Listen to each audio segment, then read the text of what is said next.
forget to record. Hello, everyone, and welcome. Can I give myself an intro? Do you want to do the Wandering In intro for the Bar Brawl 2? No. No? I had a meme for my intro. Well, okay, shall I do my intro first, or do you just want an intro? Fine, fine, you go first. Okay. Hello, everyone, and welcome to the Wandering In Bar Brawl. A little fun podcast we do. This is a great intro, dude. It always is.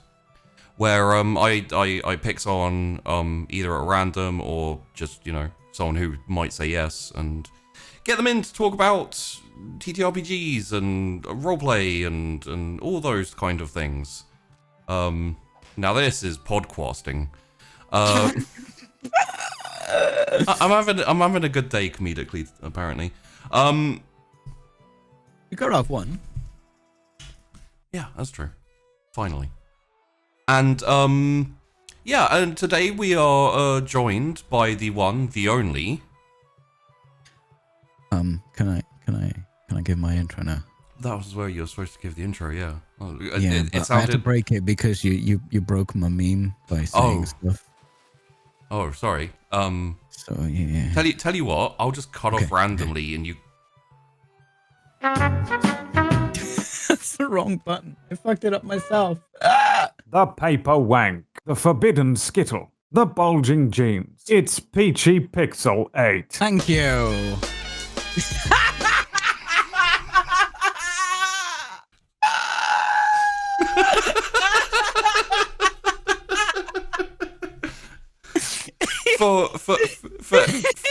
For everyone listening, that little was not Peachy, that was me.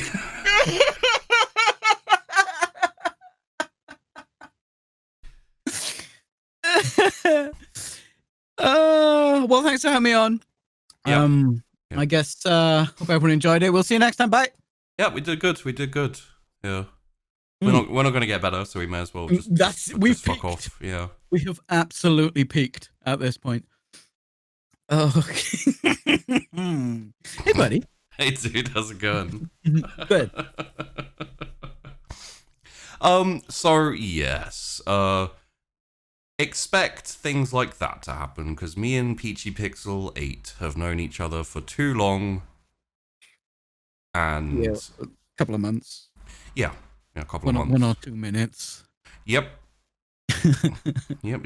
I'm pretty sure I knew you since before I was an affiliate. Well, you were responsible. It was before affiliates were ever a thing.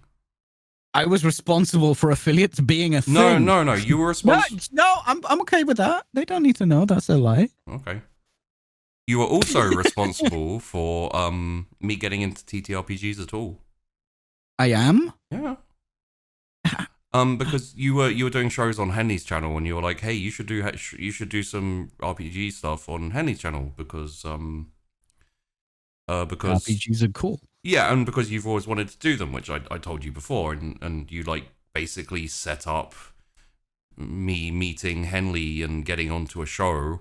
The show was terrible, the first one. No offense, Henley. You weren't GMing it and you weren't in control of it, so that was fine. But the second one, we were like, wow, that show was really bad. Whoever it was who GM'd that, you know who you are. Harsh. But I don't even remember what these were. I didn't even remember you hadn't RP'd before then. No, I'd heard about it as a kid, and I was like, wow, that sounds really cool. And we tried to do it, but we didn't understand it because we were like 10, and yeah. and like there was only like I only had 1 or 2 friends who had any interest in it at all. All of my mates like football and like, you know, Call of Duty. I have a similar story actually. My first leanings into sort of fantasy board game stat, you know, TTRPG stuff was Hero Quest. Where our stories differ is I did have no friends who were into that at all, and all of them liked football. So yeah, I used to play Hero Quest with myself. It wasn't good.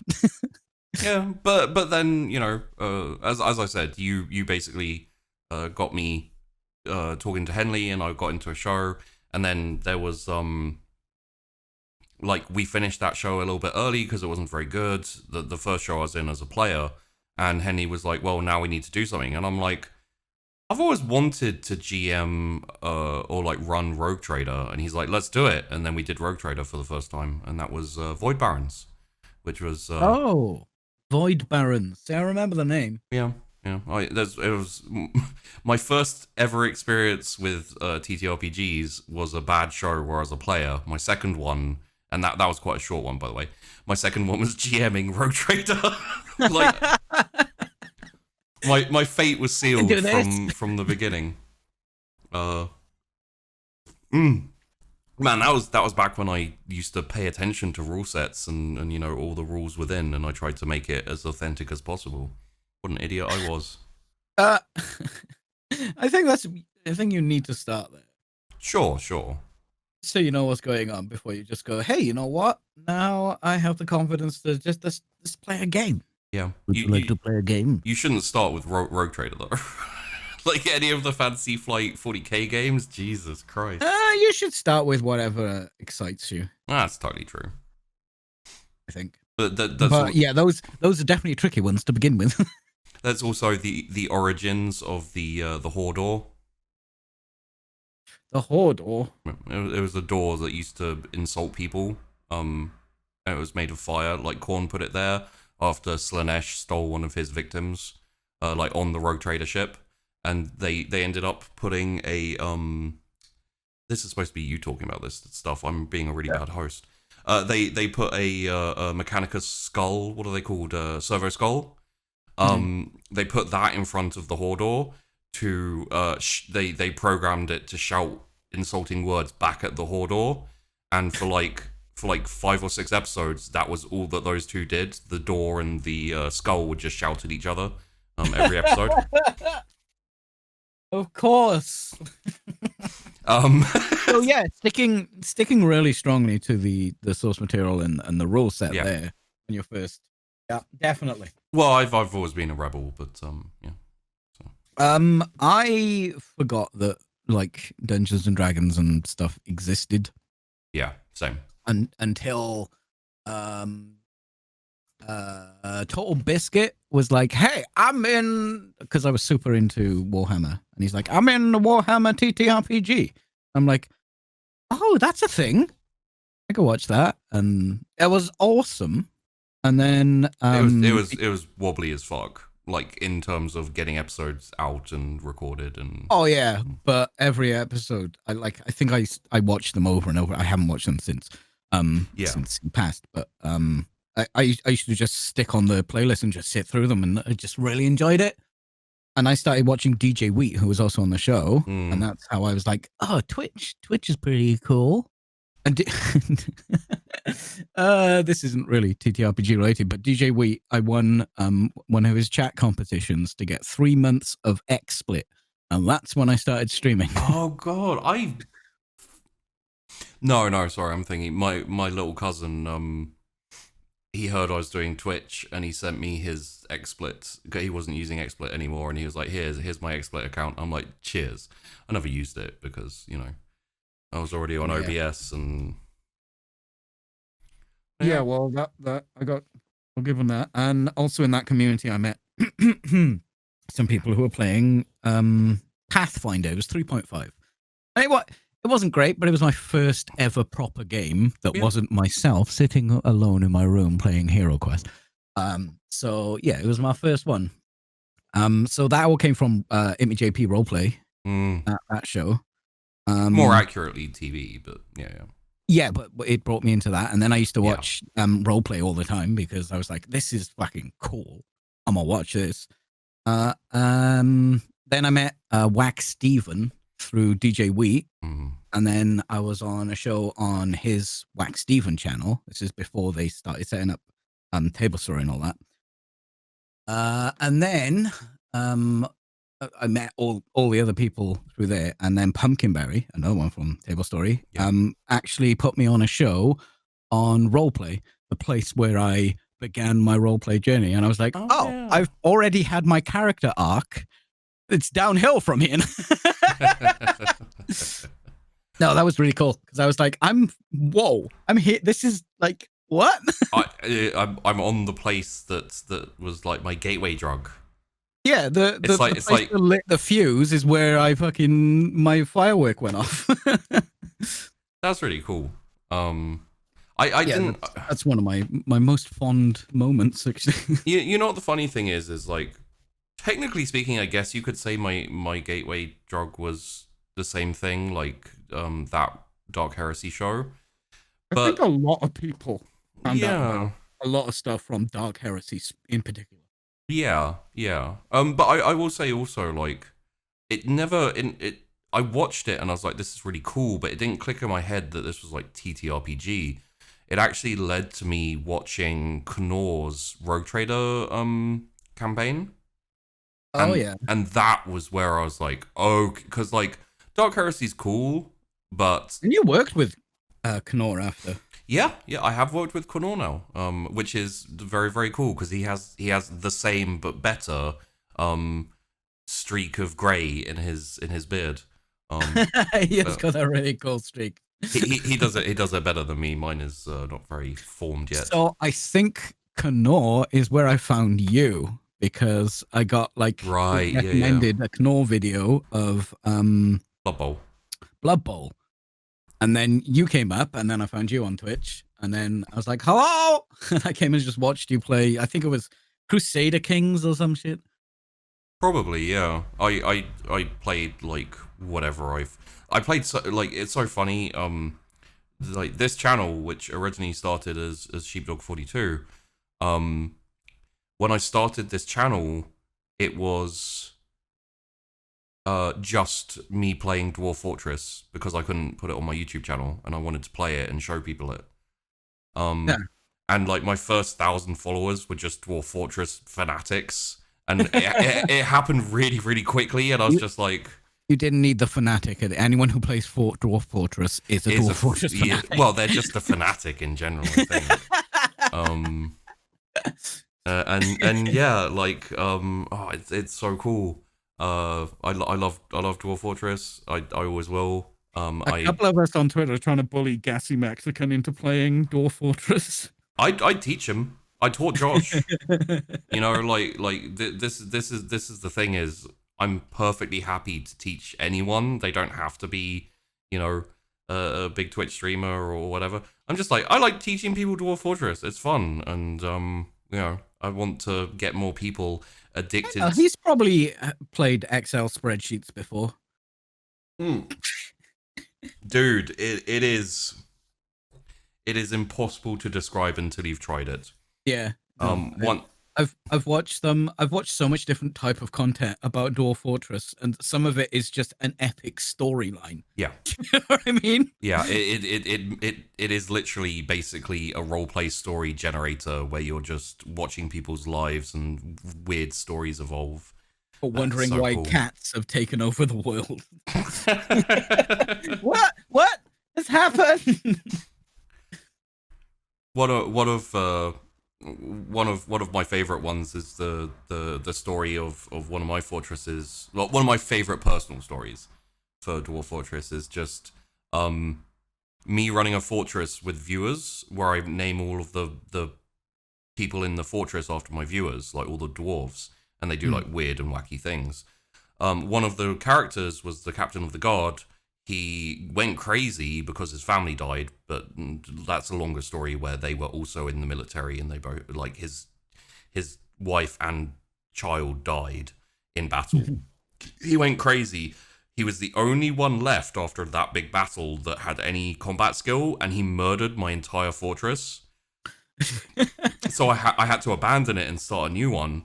I started it in the same world, like a bit ways off from where I started my original fortress, and my first set of migrants who came to the fortress were from the old one.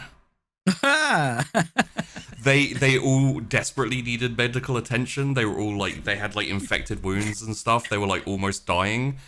And at the start of the fortress, I'd got a doctor and named him the same. I named him after one of my viewers, the same name as the guard captain who'd murdered them all. Oh God. So they came to the doctor, and he was like chopping off limbs. The entire hospital was like covered in their blood because he kept bursting their infected arms and stuff, and it was like blood, and blood would go everywhere. And he had the exact same name as the guy who had brutally killed most of them. And, I can be your angle or your devil. Yeah, it was just, but oh God, it was like, because I was watching them go, I was like, they're not going to like going to that doctor. He's got the same name as the guy. And the doctor like got the first dwarf, put them on the table, and then the room exploded in blood, like just covered the entire room with blood. I was like, oh my God, did he kill him? And that's why Dwarf Fortress is the best. It is ridiculous because like anything can happen. Yeah. The game's been in development for like 50 years. And it's one of those ones where the devs can be like, even we don't know why this is happening, and they have to like investigate their own game to figure out why something's the cat happening. Thing. The cat's dying, yeah. I love stuff that's a mini simulation and something happens and nobody understands what's going on. Like in World of Warcraft, where they have that plague. The plague, yeah. That is so cool. Also, side note, they actually used some of the information, the data from the World of Warcraft plague when they were trying to figure out COVID strategies. Okay. Yeah. Oh, that's true. Yeah, they've been like correlating data from World of Warcraft. How weird is that? I mean, it's run the simulation. it makes perfect sense. Like people are still people, regardless. Yeah, yeah. People did act the way. Yeah, in that way. Like the second in World of Warcraft, the second that everything seemed to be a bit calmer, everyone like went to the beach and they were all like coughing on each other and licking each other. But I did have a question for you. It's very similar to a question I asked Bentham last week, but I like the question. If you had a chance to go back to one of your previously played characters and do it again, not necessarily the game, but just a character you enjoyed that you'd want to try again to like do better or for whatever reason, like who would that be? That's really difficult for me because almost all of my characters have an arc. Yeah. And then when they've completed their arc, I'm like, I'm done. Yeah. So mine wouldn't be a character that I really enjoyed. It would be one of the characters that didn't finish his arc. I mean, that's perfectly fine. Like, for whatever reason, really. You're gonna hate this. Okay. But it's Arthur. Arthur? Arthur was you might remember Arthur's voice and accent. He was a space dwarf, right? Who was an engineer. Oh, was this on the was it called Spaced or something like that? It was the Wax Steven yeah, it was Wax Steven's show. What's Old is New or What's Old is New? Yeah. It was the future version of that rule set that the EN Publishing. I think Zaquaticus was on it as well. Yeah. Okay. I'm just trying to see if I remember it enough to be like, I remember this one. Well, you'll remember it when I tell you the story about it. Because we got it in an early access state, the book wasn't finished when we started playing it. Yeah. And that character, the race he was, informed the race in the book. And because the voice... Yeah, I do remember. Yeah. Yeah, well, the voice is... This is me doing impression of Sheepdog, right? Right. Well, I mean... I always make fun that Sheepy's got, like, this West Country accent. I'm a farmer. Proper farmer accent. See, and that is now canon in the book, that they have a West Country accent and... all their lore, because it wasn't like super filled out, there was just bits and pieces. Yeah. And because it was a show and I just went hog wild and just started inventing shit because there was nothing there. I'm gonna fill that gap, right? Yeah. And that's in the book. So I have I basically won our friendship because I have immortalized me roasting you in print.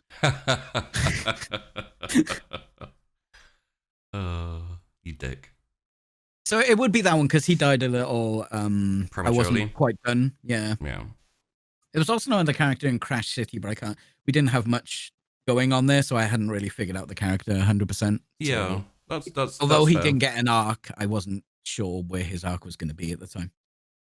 Yeah, I can, and also like it's really cool to have, you know, been part of lore building when you've just been playing a character, and then the people, like, I guess you call them devs, like making the game, were like, we like this, we're gonna put this in there. So it, you know, it's one of those things where it's like, oh, I'd like to go back and do that again and finish it off, because that's a really cool thing. Yeah. And also, that is an interesting point that Damned Man brings up, which I'm going to immediately disagree with. Sorry, bud. Like, it's funny because one of the first times, I think, especially like my viewers, experienced dramatic Peachy in like roleplay was Aiden. Aiden? Sorry, my you cut out for me then. Oh, sorry. I think the first time people who watch like my shows and stuff on the regular experienced kind of dramatic Peachy was Aiden. Oh, right. Yeah. And like, you know, it's one of those things where it's like, you've done more serious RP characters to a certain extent before. But people might not necessarily see it depending on the content they consume in that.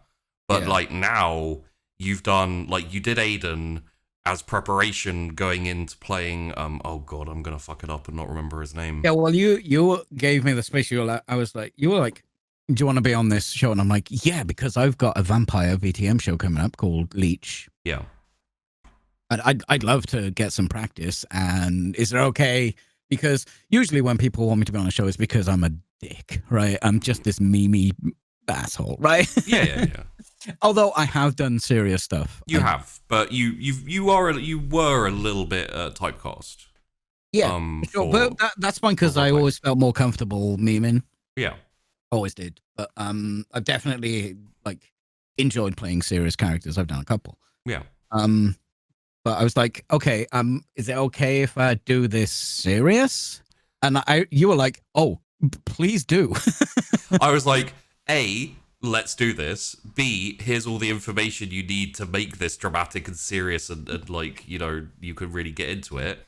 And then, yeah, I was just like, for my NPCs like that, when I have someone come in to guest, I'm like, yeah, what you want to do with it, let's follow that thread, and, you know, turn into the really interesting storyline with Aiden.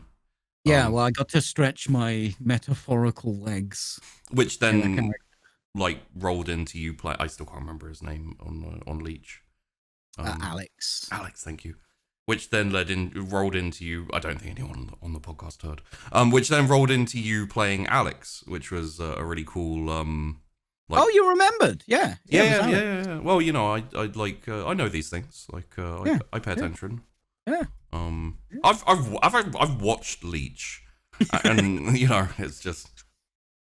Yeah, Leech was definitely a lot more fucked up and dark, and the kind of vampires I'm into. But I wanted to just dip my toe into VTM because I'd not played any, and B, I wanted to play a character that was a real person, but also like City of Darkness. Is that what it's called? World of Darkness. World of Darkness. Yeah. That's an inherently dark place, right? Yeah. So bringing too much memes. Yeah, playing dramatic in D&D is slightly different to playing dramatic in kind of like a darker scenario sometimes. Yeah. Yeah, definitely. You know, I think Sunkissed is. This is me talking about me again, for fuck's sake. Carry on, please. I think Sunkissed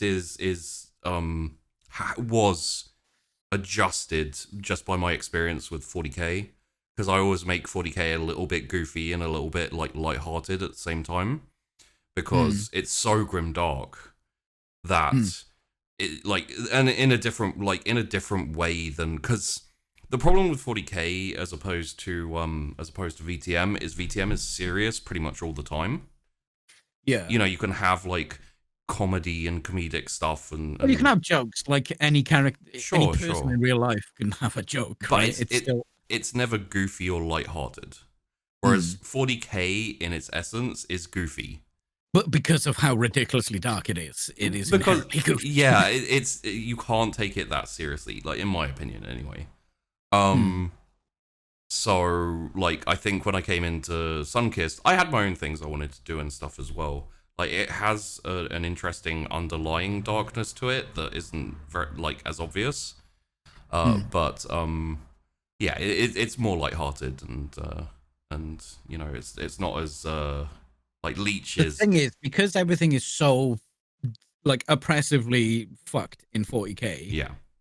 That's kind of funny for anyone with a dark sense of humor. Sure. And like I mean, it is. They're like, hey, we won this war, and all it cost us was 100,000 men. You know, that is so horrific. It's funny. Yeah. And because it's like so dark, that means that you can be a bit more goofy with that, and the counterbalance. You know what I mean? Yeah.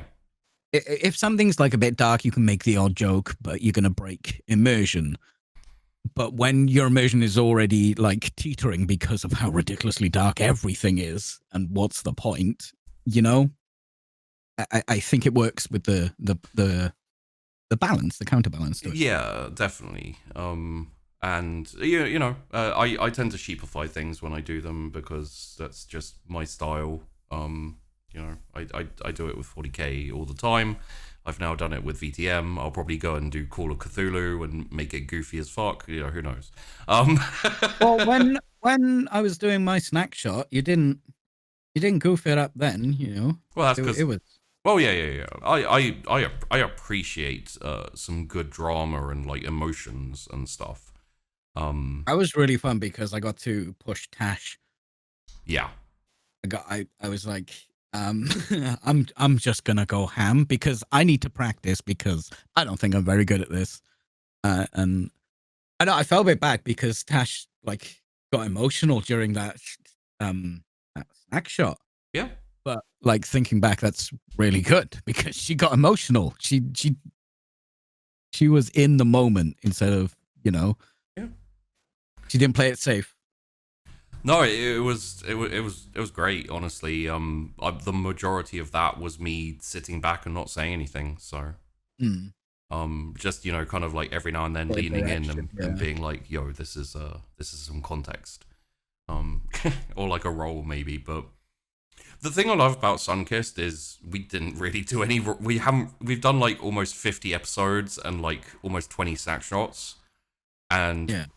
We'll do like 1 or 2 rolls an episode most of the time. Like we don't roll very much. It's all narrative and contextual. So like a lot. You know you have like charisma, persuasion, and like a lot of those kind of social stuff just don't end up playing into it because my players will make the decisions themselves. You know, a lot of the time, which I really enjoy. Yeah, no, I think that's a good way to do that kind of. It's more cinematic is the wrong word, but it's more. It's not. The game is there just to keep you in a particular street.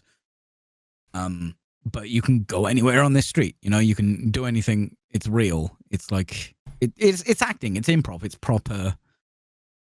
You're not just going, I tried to convince the orc and you throw some dice and you either do or you don't. No, you actually convince the orc, and that's more. I think that's more fun to watch. It's definitely more fun to do. Yeah.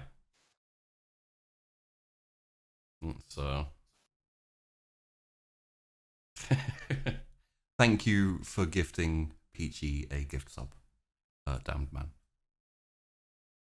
Look at that! You got the double candles there, bro. Double candles. Yeah?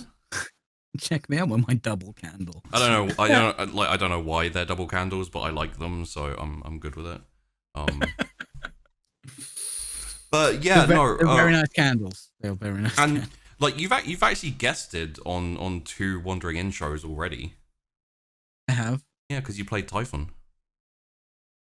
Oh, how did I forget that?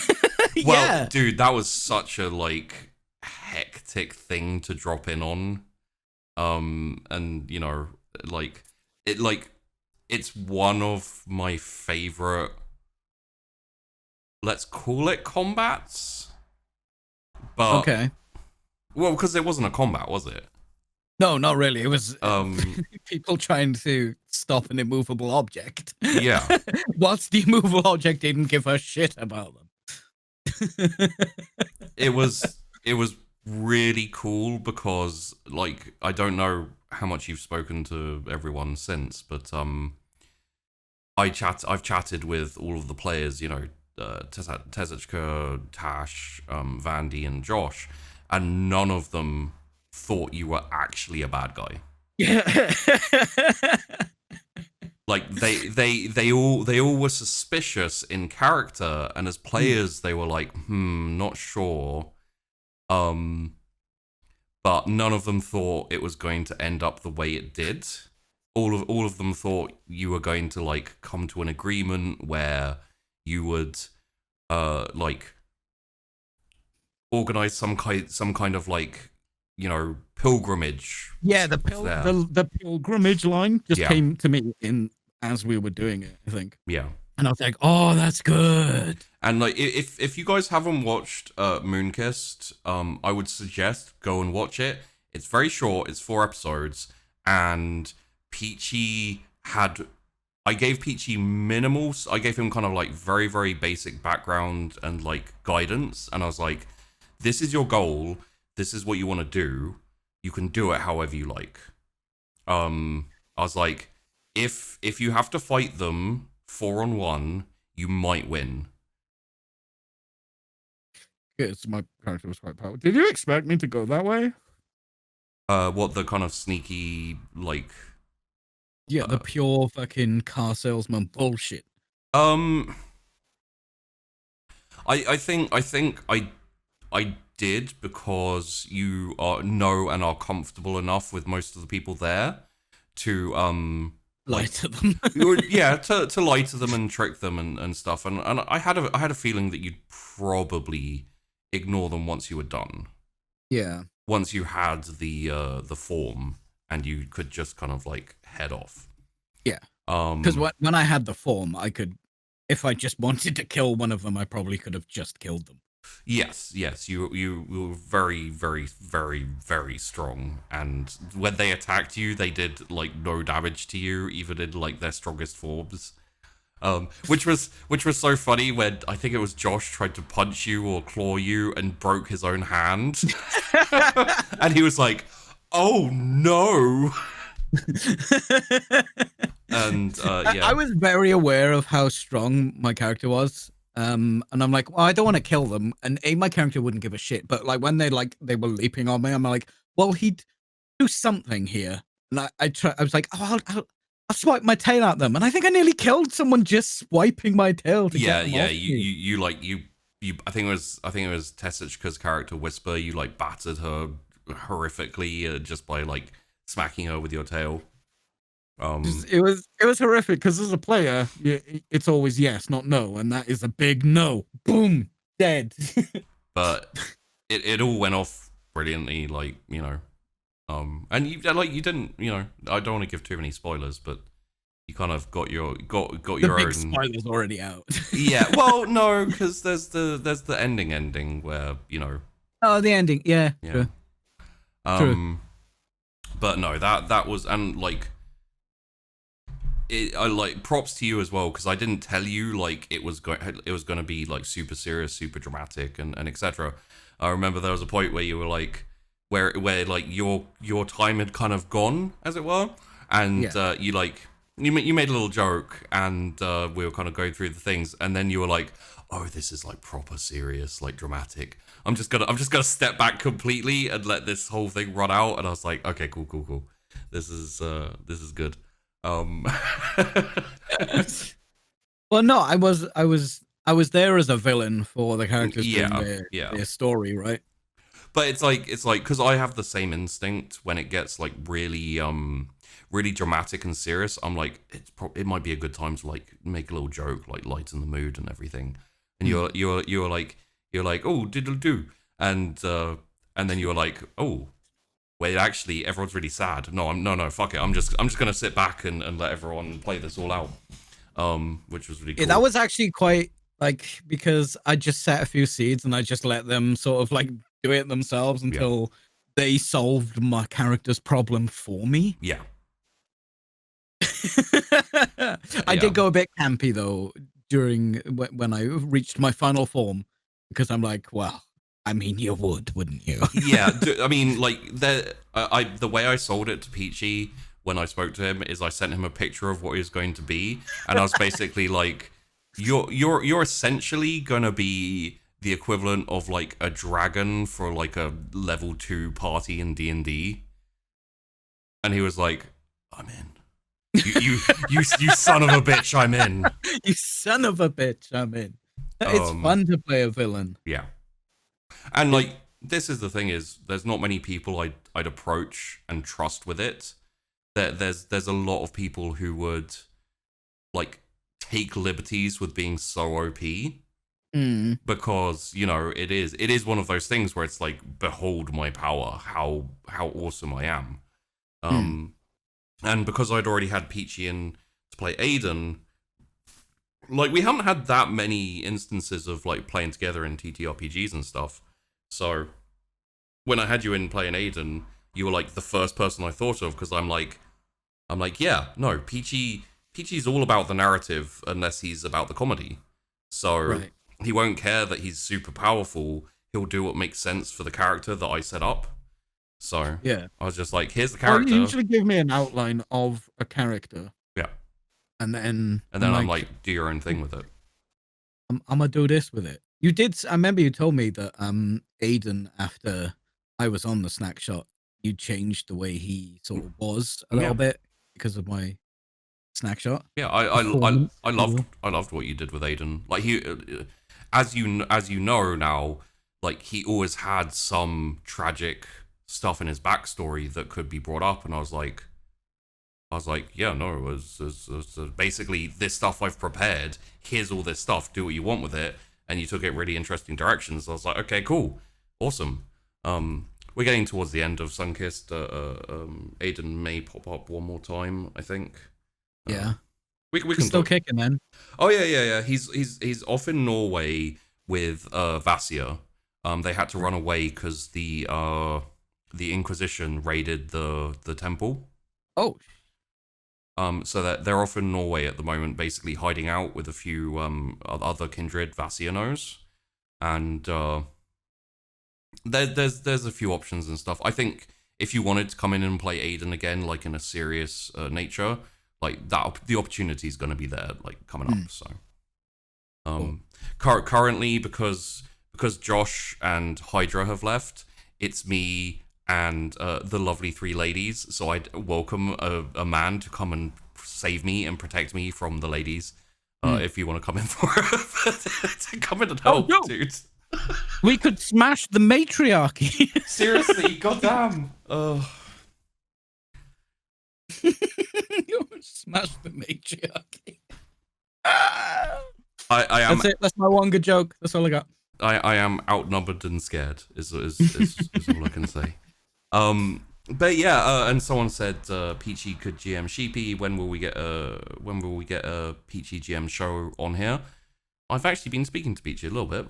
I won't say it will happen or not, because obviously we're all busy people and we can't commit to things and everything. But maybe if you go and subscribe to PeachyPixel8 on Twitch, he may be incentivized.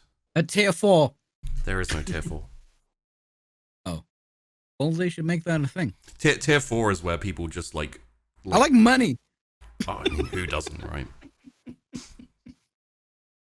I can't think of a funny joke that isn't offensive to answer that.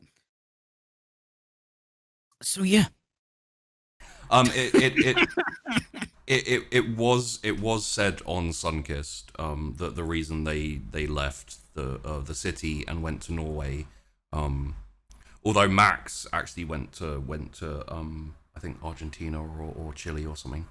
Bolivia? I can't remember. He went to South America somewhere. But yeah, the reason they all kind of like broke and split off at the time was because the Inquisition like raided them and they had to go and keep a low profile. Yeah, there's some interesting things happening in Sunkiss. We're slowly going towards the end of it, and it's very cool. Cool. Anywho, yeah, like hopefully, I'd like to get Peachy GMing on here, obviously, or just like playing at a certain time. But you know, I love RPGs. Me too. I want to be a player on something again. I love GMing so much, but every now and then you want a situation where you don't have a folder of like 600,000 notepads. Just filled with notes where you're like, you just got your one notepad on your own character and that's it. Yeah. That would be. I don't even know what I want to play in. I think I'd probably take anything pretty much. I'd even play D&D. Jeez. You know what the funny thing is all the problems I have with D&D you can highlight as problems in like Rogue Trader and Only War and stuff. Like getting all these spells and abilities and talents and shit that you don't use and you don't remember after a while. Right. Like all these like crunchy rules that you don't really need and you know all that type of stuff. But you know, it's just I love 40k. Literally, a large section of the gaming industry knows that people love 40k. So all they have to do is go, oh, people like Doom. Let's take that and put a 40k skin on it. So there's a VR 40k game. It's Sisters, the sister. Yeah, I've been looking at that. Like, yeah. They're like, they have Slytherin made that 40k Civilization game. It's basically just Civilization but worse, but also with a 40k skin. And I'm like, I want to get that and play it just because I want to get it. I do wish that 40k were a bit more choosy with who they give the license to, but it does mean that you get some cool. There's actually some really good Android games. I can believe it. There's some good TCGs on there. There's two good ones. I can't think of the name right now. Yeah, it's you know, the curse of my existence is anything 40k I have interest in. The curse of my existence. Oh, one of them is Horus Heresy TCG. I think I've played that. Yeah, it's good. Cool. It's a bit grindy, but it's a mobile game, right? That's kind of yeah. I mean, you know, kind of the deal there. But yeah, it's I don't know, like. You haven't GM'd that much. I mean, you've done the Roll for It. Sorry, my brain. Star Trek. Yeah, I've done a couple. I've done Shadowrun. What's my run? I can't think. Have I done two? You may only have. You may I've have done like spin-offs. Yeah. Like one episode here and there. When we were doing Chaos. That was a fun episode. Man, like I know the thing is with GMing is so different. GMing is difficult, right? Yeah. I definitely prefer being a player. Well, you have a very perfectionist like nature to you. So with with GMing, I imagine that would be quite difficult for you because you would like probably plan things out very meticulously for a lot of you know, things have to be kind of just so. No, that's not really my style. No? So my GM, I've definitely done more than two, and I can't think of any right now. My GM style is I don't go full sandbox. And I definitely write stuff. I like to basically I'll write an overarching story idea rather than a story. And then I will write things like major players in the world because those I want to make interesting characters. And those will affect what the story would eventually be. Yeah. I will do like little modules that can be dropped in here and there, and then just change depending on the circumstances. Like for things like fights, I don't want. Okay, I don't actually have a problem with railroading. I'm very cool with railroading because having a defined box to playing is fun to me. Oh yeah, absolutely. I think you can get some really great stuff out of a good railroad. But I also think there's a lot of merit in players having their own agency. Yeah. So, say for instance, you're a player, you can go anywhere. You can go literally anywhere. But obviously, as a GM, you need some stuff planned. So, what I would do would be maybe I'd plan out a fight. Yeah. Like like a certain setup of fights, and then perhaps if they went to the desert, it would be desert themed fight and desert themed enemies. You'd have like a vague idea of a fight, and then I would like stat out the fight so that it's not impossible for the players to win. Yeah. And then it would be themed on where they went and where they're going. Yeah. So it would change in that sense, but like maybe I had a cool idea for a puzzle or something, just for e.g. But this is a puzzle that's inside this building. Yeah. If you write it like that and they don't go inside that building, they'll never have this cool puzzle. But I've got this puzzle. I've just written a puzzle, and I'm like, oh, I need something here. I've already written this. Here is this puzzle or a character.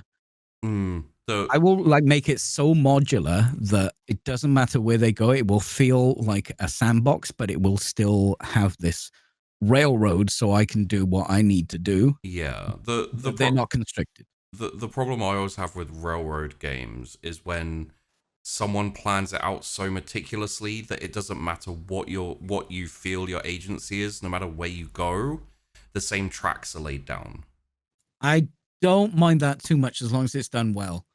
Yes, agreed. Like there are instances where it can be done well, and that's fine. But Brad does this, and he does it well in my opinion because he won't railroad the characters into having to do the thing, but he will like if the players have their own agency. Yeah, that's important. But if it's not going where he needs it to go, he will just give his villain more agency. Yeah.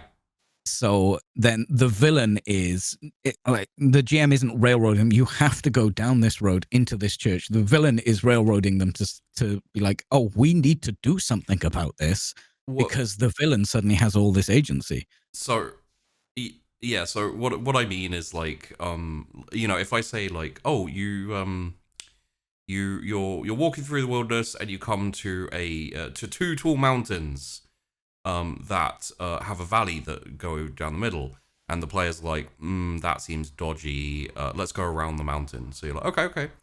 You walk around the mountain, like walk through the wilderness, and then you come to two large mountains that that have a valley that go down the middle of it, and you're like, that still seems dodgy. Like, it's obviously a different valley, but let's not go down this one either. Let's go in a different direction. You're like, okay, cool. You head west for 3 mountains. you head west for 20 days. And then you come to a mountain range with lots of dual mountains. There's no way past it, and they all have valleys that go in between these mountains. And you're that is just removing agency from your players. Yeah, don't remove agency from your players. Like there are ways to railroad. Yeah, there are ways to railroad without removing the characters and players' ability to do what they want to do. But when you have an idea that you want your players to do, but your players have other ideas, like if you've got something planned that is so specific, it's too specific. You've over-engineered that. Yeah. If you have like an ambush planned in a valley, like maybe just move the ambush to another place another time, but similar, and it can still happen and it will feel natural. If you force your players to continually like confront the exact same scenario, they're going to go, and well, that is an example of bad railroading. yeah, absolutely. And like there are drawbacks to I've got a good example of this, which happened in the last episode, of being too like sandboxy, because I love sandbox. I do sandbox invariably all the time, aside from like Moonkist, you could say probably wasn't sandbox, but it still had elements of it because I can't help myself. Like in the last episode, Vandy was talking to Castor, who is a gangrel, and like obviously for a lot of my NPCs, and especially the ones who have been sticking around and haven't died, I've like fleshed out their backstory.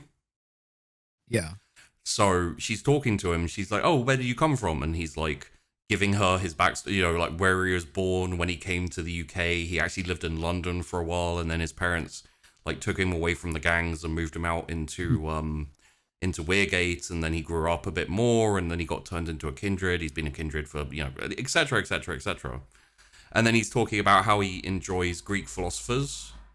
And she's like, "Oh, what's like? Who's your favorite philosopher?" And like, what's the? And I'm like, I don't know that. Like, but because he's so like fleshed out and everything, you know, just in case they ask him these type of questions, it's like she like my players just assume that I have the answers for everything, and I'm like, and they'll ask questions which completely throw me off. Sometimes I'm just like, I don't know that actually. I managed to come up with Kato because we'd talked about him. Right. And I was like, yeah. So he likes Kato because obviously gangrels are fairly anti-establishment and etc. Yeah. The worst is when you have a player who's like who like knows that you have. When you inspire a player so much that they just want to talk about it all the time. Well, it's more like they challenge you and they're like, I stopped. Oh, they're playing their own little game. I stopped three people in the street and asked them their names, and you're like, huh? I don't know.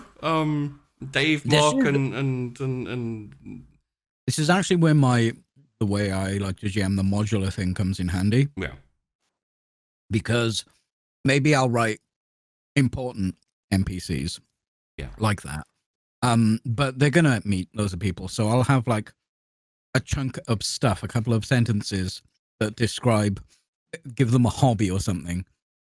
And that does make them maybe not fully deep, but it gives them enough that the players want to interact with them. They can, because they're not defined. What is defined is the information that I have on a couple of like X files or something, and I can go, oh, well, it's like a puzzle. I'll just put this piece there.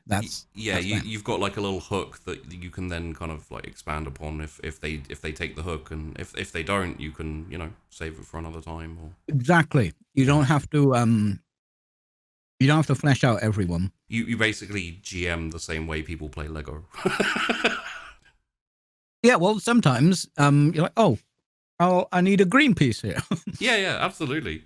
No, and you put the green piece in, and they don't even see the green piece because. Speaking of Peachy GMing, I hope one day, and obviously we can't talk about it, but I hope one day I see you GMing that thing we were talking about a while back, because Oh, which one? Because we've talked about a couple of them. The one inspired by that one with the atmosphere.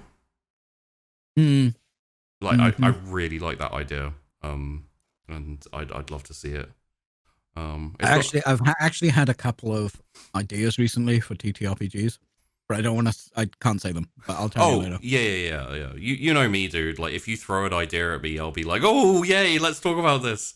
So yeah, remind me later, but I can't talk about them. Yeah, just in case. Literally, I had an idea for a show that I don't want to run, and like my first like thought where I was like, oh, this person should run it, was Peachy, and so I ran at him, and I've just thrown that idea at him. I think it would be a lot of fun, you know. Yeah. Chat's like, are you gonna say anything? No, we're not. We should probably move on. Yeah. We'll move on. We'll move on.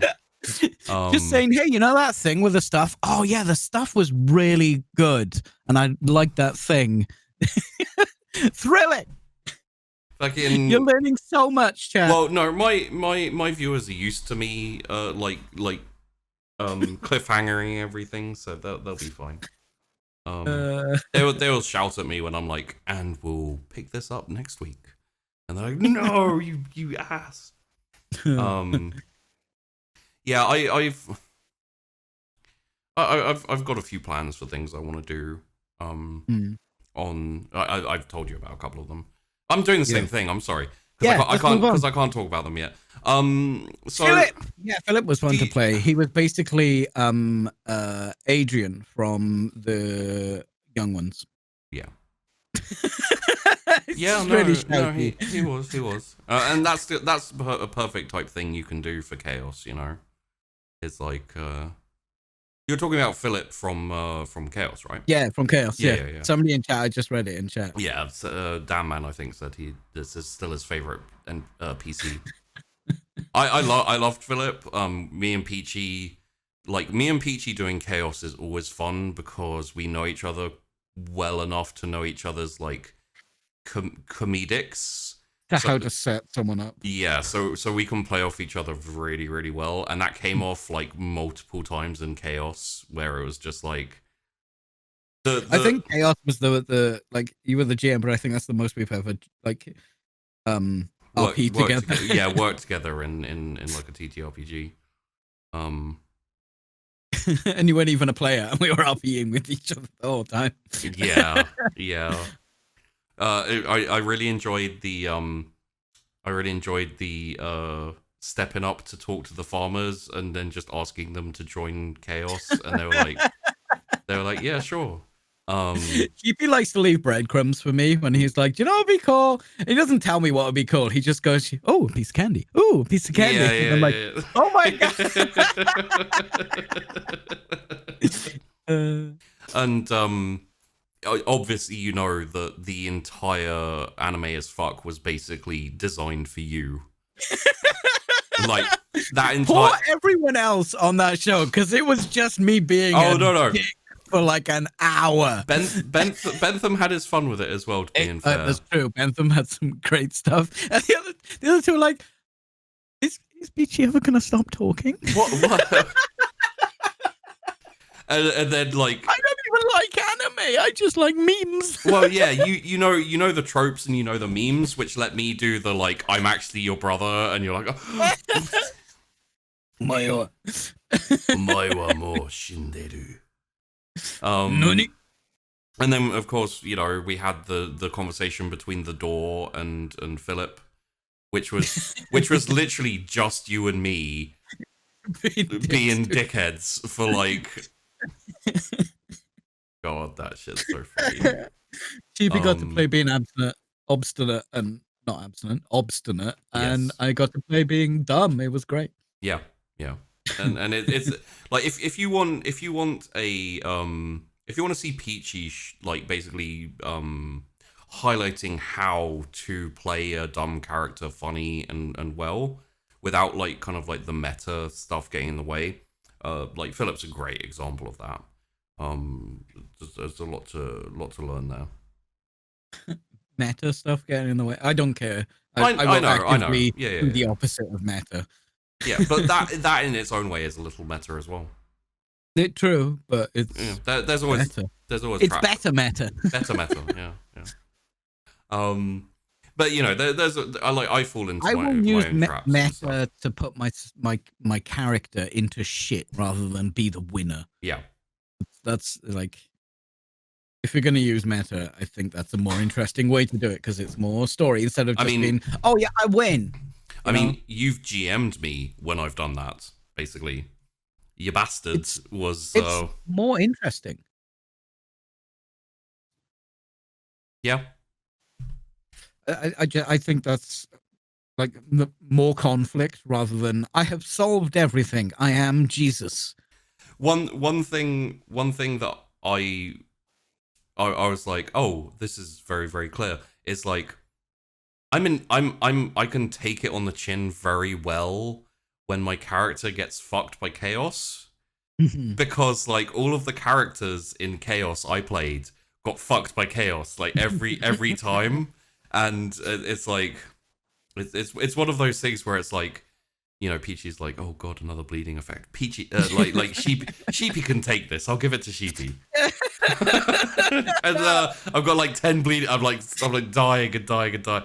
It's like, you know, it's just so much fun, and people enjoyed it so much that they were like contributing to the show just to give me more bleed effects, just to fuck with your character. And like the one before that was the cow, where my cow just became a tank and all the other cows were like piloting me, and it's just like, what's wrong with Sheepy that he just ends up doing these weird ass fucking things? Do you remember this is a bit of a sidebar, but it's one of my favorite comedic moments in any TTRPG that I've done, with Moby and the moon. Moby eating the moon. Yeah, where I was eating Pringles, and I just used that for a sound effect of Moby eating, and it's like that's one. Oh, I should have talked about that on when Bentham came on, but that's a really good example of like Bentham's comedic skill, like him playing a straight man like that, where he just like looks out the window, but he's like, he hears the crunch and he's like, "Are you eating the moon?" and Moby's like, "No." And then he's like, "Can I look out the window? Can I see the moon if I look out the window?" I'm like, neither of you skipped a beat during that. Yeah. You know what? If we're bigging people up for their comedic talent, we have to talk about you. And like, you can always tell when I design something for Peachy, specifically comedically as a GM, because the bit where I gave you 30 seconds to convince your other skeleton self to fuse, you could tell that was designed exactly for you, PG, because you immediately jumped into it and had a fight, and then like you went out of dipped out of camera and were throwing like clothes all over, and like it was fucking beautiful comedically. And I just like absurdity. Yeah.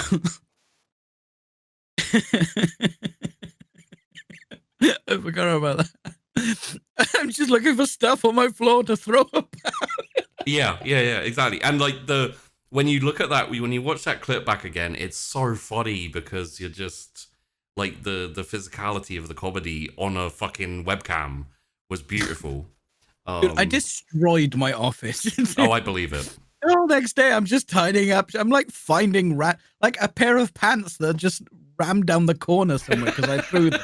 Like, why are there pants here? So, well, to be fair, like it is the kind of thing you'd ask, because after Chaos, we forgot what happened on Chaos. Yeah, like, it scrambled our brains so much. In something like that, you have to work purely on instinct. Yeah.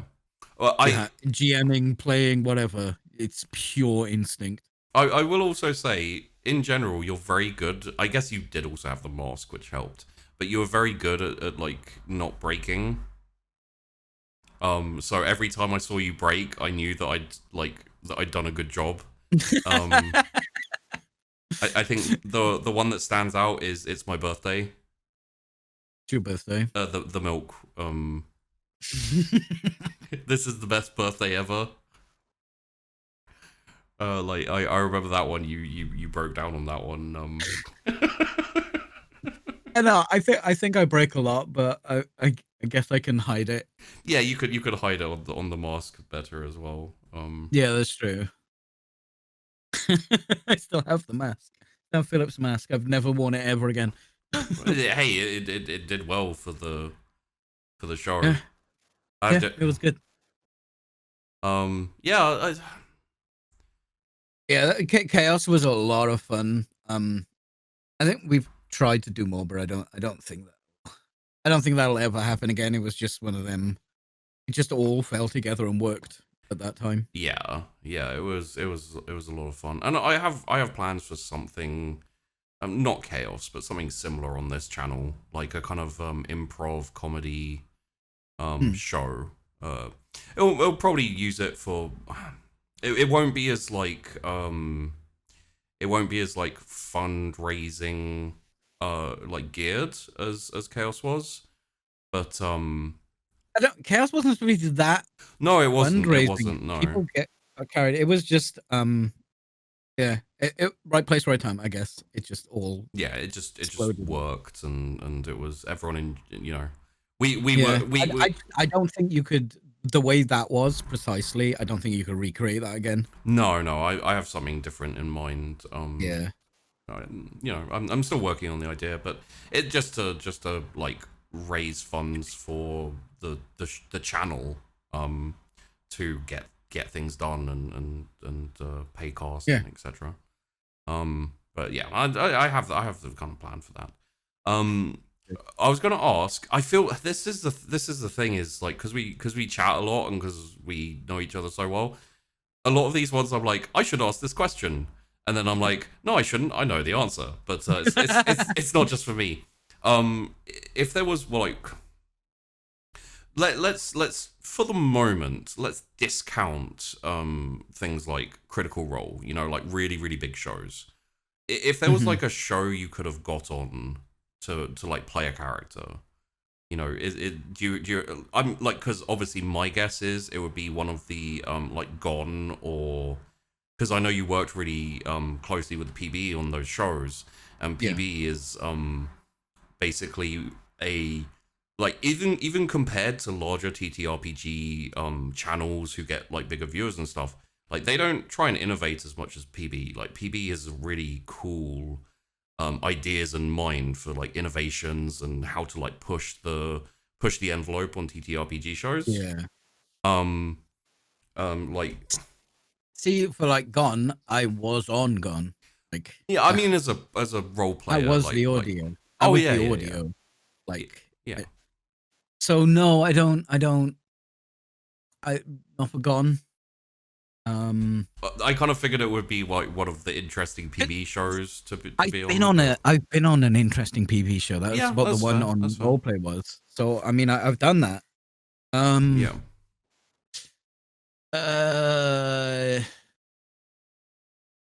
can't. This is gonna sound really dumb. I kind of do everything I want to do. I've been blessed, privileged, whatever the word is. Should we open it up a bit further? No, actually, no. There is one thing that I would have loved to be on. Okay. Ash was on it. It was Judge Dredd. Judge Dredd, yeah, of course. I should have guessed that. But I was on a different show at when that one was starting, and I did the soundtrack for it as well. I would have liked to be on that one. You must have enjoyed doing the soundtrack, though, right? Missed anything. Yeah. I made 2 soundtracks for that. Because the first one wasn't right. No. Oh no, that's no. Sorry, I'm getting the confused. Crash City, I did 2 soundtracks for. Right. I should probably release the Judge Dredd one. It was kind of cool. I watched Dredd, my favorite movie of all time, Dredd, which is a very small scale movie. It's got a very small story. It's very condensed and like for me, it's perfect. That's because like as a representation of Judge Dredd, it was like 8 pages a week or a month, and then the story was done within a couple of months. It's a very small scale thing. It's not about saving the world. It's about that one story. That's where Neil Breen always goes wrong. Is he tries to make it too wide scope and like that is one of the areas where Neil Breen gets wrong. So I had to throw in, like you and me together, I have to throw in a Neil Breen reference. I don't think we got enough time to talk about all the places that Neil Breen gets it wrong. We could try, but we won't have time for the tier list, definitely. I can't believe you've killed yourself. I can't believe it. Why did you do it? Where did you do it? How did you do it? No more books. No more books. No more books. No more books. No more books. Anyway, watch a Neil Breen movie, and you can tell I've been practicing my Neil Breen impression. So that's Sorry. the only one I can think of that I really wanted to be on because of the subject matter, not because I thought the show was missing anything. No, it's Alone purely selfish reasons here. That was just my to play in thinking. that world. Yeah. Yeah. I can see that. I think the only other instance would be like, oh, you know, like maybe if PB did like a PB or Whack did a cyberpunk thing, I could see you like wanting to be on that. Yeah, absolutely. I'm really well. One of the ideas is that I've been Idea Factory recently, which is good because I've been working on my stream stuff. I've been an Idea Factory. It's just I can't do all these. I need to do one of these at the time. Yeah. So sometimes you get an idea and you put it in your, like, I have my GM idea notebook, and I look at an idea and I go, that is not for me. Like I really like this idea. I want to see it happen, but I'm not going to be the one to do it. I just love the idea. Thing is, the way ideas work in my book, in my mind, sorry, they go in the book and they'll say something like a shape-shifting parrot. Yeah. And that's it. And then, oh, that's an idea. And then, like, the next one would be a sentient bucket of water. Well, do you remember during PMS we were coming up with bits and we just write random shit that we couldn't remember what it was later, and we were going through our idea notebooks at one point in PMS where we were just like, and like you still run a meme from like, I don't think many of your viewers know at this point. Oh, maybe they do. I don't know. But, butter. Yeah, sorry, no butter is still a running meme from back then, which I love because I'm like, man, that was a really funny like bit, and The butter's been with the channel a long time. Yeah. Yeah. It was just that idea, and I'm like, how do I make this funny? Oh, I know. I mean, like, honestly, it's not really that meme anymore because it's like taken its own life and everything. So yeah, it's moved on from there, but that's where it came from. That's where, yeah. if you wonder what we're talking about sexy toast. Yeah, sexy which toast. is rubbing butter on his nipples. Originally came from a story I told where I was ordering from a takeout, and I asked for a butter flapjack. And they sent me a cinnamon flapjack with the note attached that said, "Sorry, no butter." And I was ranting about it for ages on PMS, and Peachy and Bentham were so confused because they were just like, "Dude, who cares?" I'm like, "I care. I asked for butter. And they sent me a fucking note. Sorry, no butter. What the hell?" Goddamn. At least they thought to send you a flapjack. It's true. It's true. And it's not as bad as when I now order from like supermarkets and stuff, and I ask for Diet Coke and they send me regular Coke. Although even that is still better than when I order a takeaway and ask for Coke and they send me Pepsi. Oh, Pepsi! Yeah, seriously, I've ordered Diet Coke before and they've sent me regular Pepsi. That's like 3 degrees of separation from what I fucking wanted. There is someone I talk to very regularly who is like an avid Pepsi fan. Like, why do you talk to them regularly? Because I don't know. You're a forgiving person. Okay, I get it. Sure, whatever. I don't want to be that guy that just judges someone based on what beverage they enjoy. You know? Feeling attacked right now, but okay. I mean, I'm drinking Coke Zero. Yeah. That's close. I fucking hate Diet Coke, though.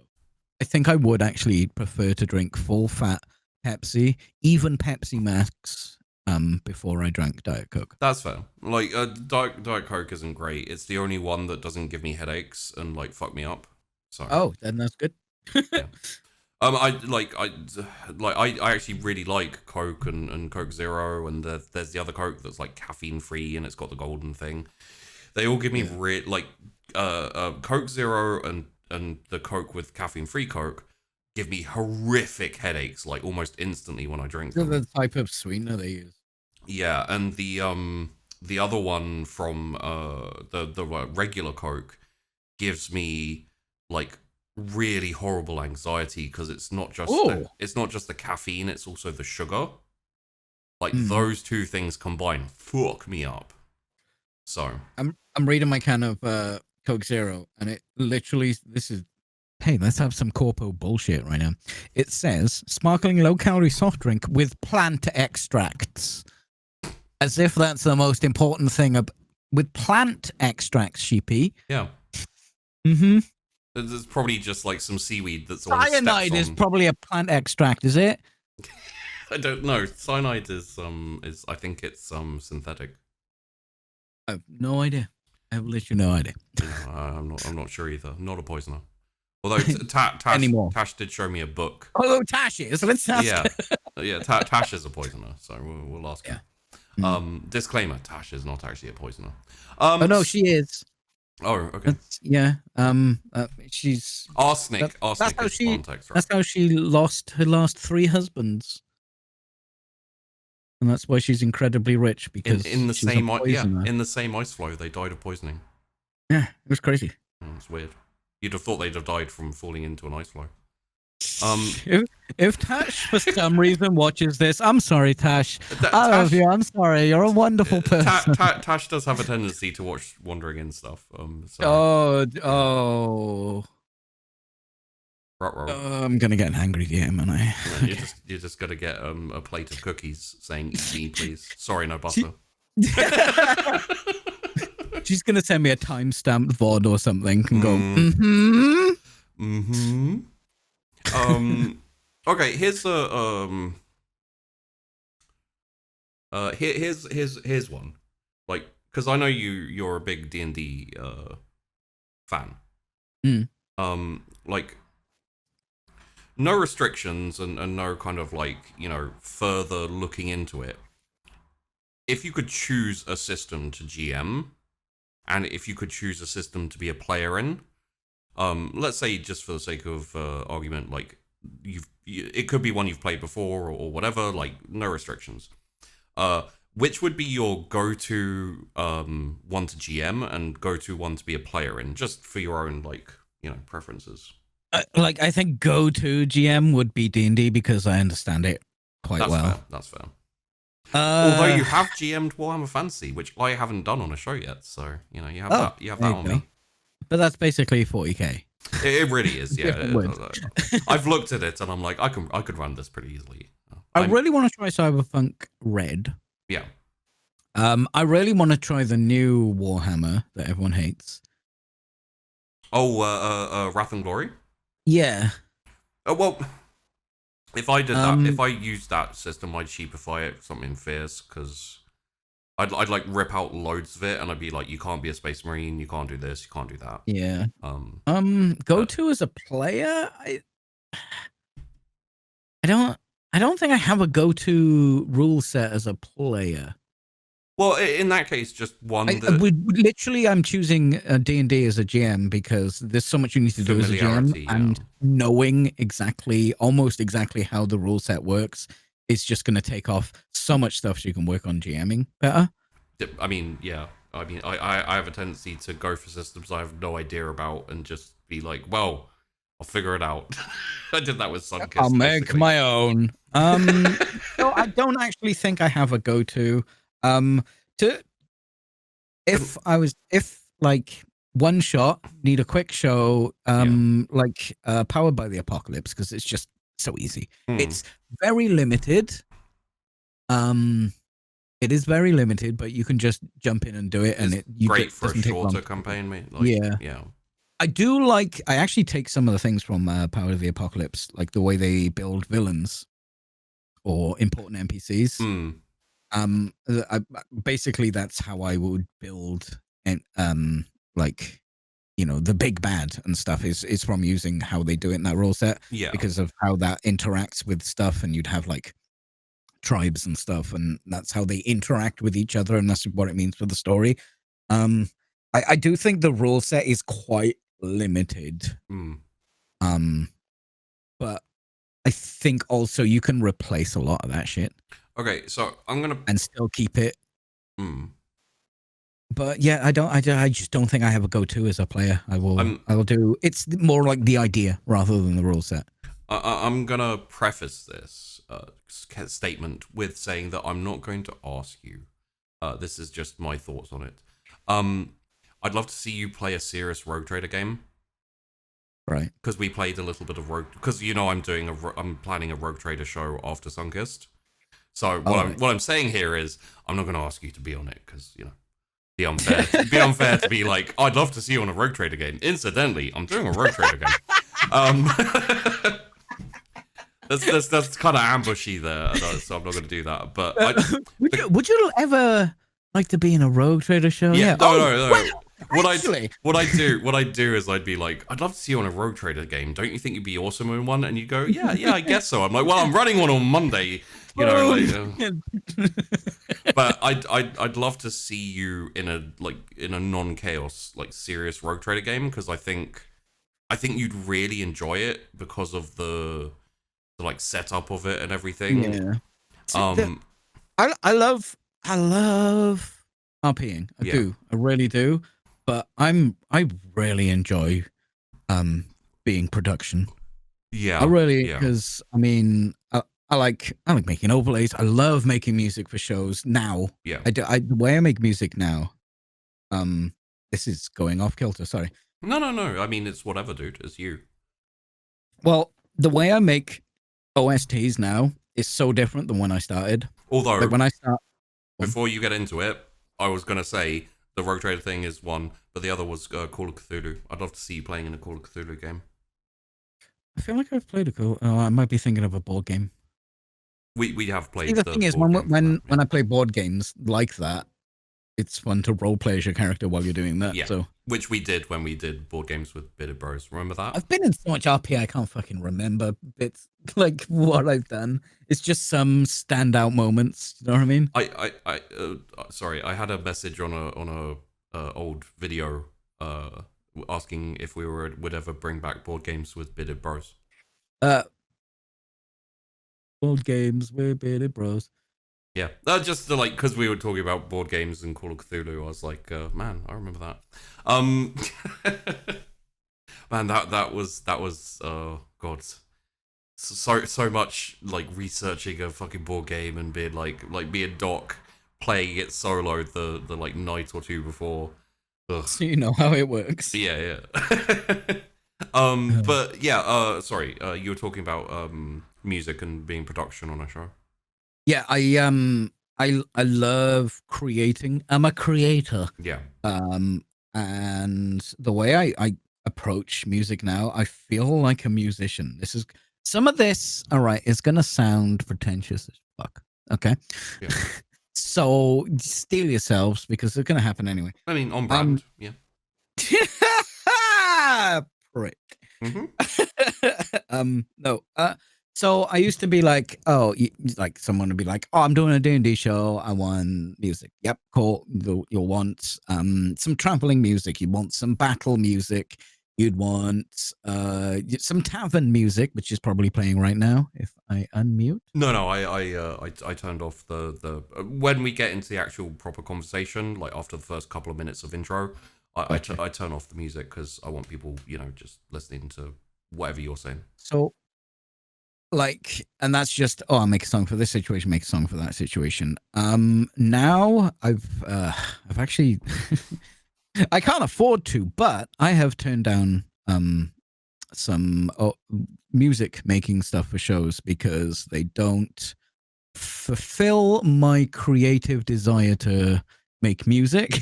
Yeah. I told you it sounded pretentious. No, I mean, I always watched I watched videos behind the scenes of people making music of shows and TV shows and games, and Doom is a big one. It's they don't make a song, they think about what it's about, and the music comes from an idea and a place, and it's you don't go, oh, I here we go, I make a song that sounds like a tavern. You're in the world. This tavern is actually on the docks and it's got this all the wood is salty, and then you start thinking of music coming from that. Yeah. And which is it is pretentious, but I feel like a musician, and I'm actually not interested in like it's not that I won't, but I have to be really enthused by something to make it because I know it's not going to be good enough. If I'm not, well, I mean, it's like me and GMing a little bit. If I don't have an idea I really like, if someone wants to come to me and be like, "Yo, Sheepy, I want you to run an Only War campaign," I'll be like, "Okay, what are we doing here?" And they're like, "Okay, so what we want you to run is a squad who fight." in the 40k universe, and like, you know, like they fight against chaos demons.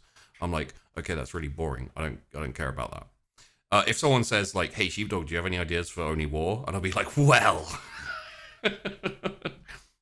And then The Last Ditch happened and Charlie Foxtrot happened. So yeah, you know, it's it's like I can't make the by numbers music anymore, which makes me feel like a musician, an artist, even to a degree.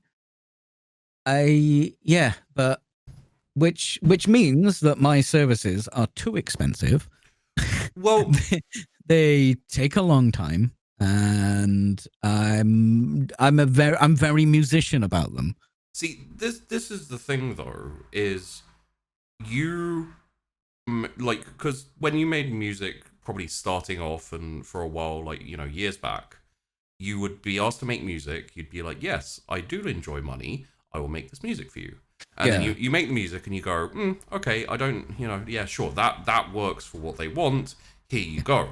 Whereas, because you've been working, especially with PB on her shows as like for audio and everything, like, you found the passion inside what you're creating that stimulates all parts of your brain, going like, I can do this, and like if I do this, then it will give a different vibe to doing, and it's like, then that is when you are creating things that not only you're passionate about, but have like multiple layers and multiple worth, which means that you can charge people more because you're putting more work in and you're giving more quality to them, which means something I can be proud of rather than just the achievement of finishing something. I can actually be. But not just that, you're essentially giving like more quality and more blood and more sweat and more tears, which means that you're elevating the shows that you're contributing to. Because like, one of the things I'm always about is sound and audio, and especially music in my shows can heartily adjust the context of what is happening. You know, there's been people who've come to me and said like, "Sheepy, I love the music in this show. It fits the atmosphere so perfectly." And I always think about you when I get comments like that, because I'm like, at some point I'm gonna have to collaborate with Peachy on a show, like hire him in for something real proper, proper OSD, because the thing is, I can't afford to be like this. Well, but I don't think my work is good enough, and I would prefer not having my name attached to some generic stuff that is just whatever, rather than like people. I don't believe them for a second, but people come to me and they're like, "Oh my god, this soundtrack, this song, this album is so." I listen to it all the time. It just, it gives me feelings of things. And like, I don't fully believe them, but I believe that they enjoy it, and because it's something that I did sweat blood over, it feels justified, if you know what I mean. I feel like, yes, okay, I have a hard time believing people when they give me compliments anyway, but like, when I've worked at it, I'm like, do you know what, the work that went into that, I can, good. I can like vibe with that a little bit, because I was the same up until probably Sunkissed era, because a lot of the shows I was GMing, I would very often start off like with plans and with some, you know, I'd have a fair amount of notes and things, but it wasn't until like Sunkissed properly where I spent like months before prepping everything, and I had like a whole load of shit, and and I had it all planned out and I had it all ready to go, and it was a sandbox with like if at any point it's a railroad, it's like just a massive fucking railroad that goes everywhere.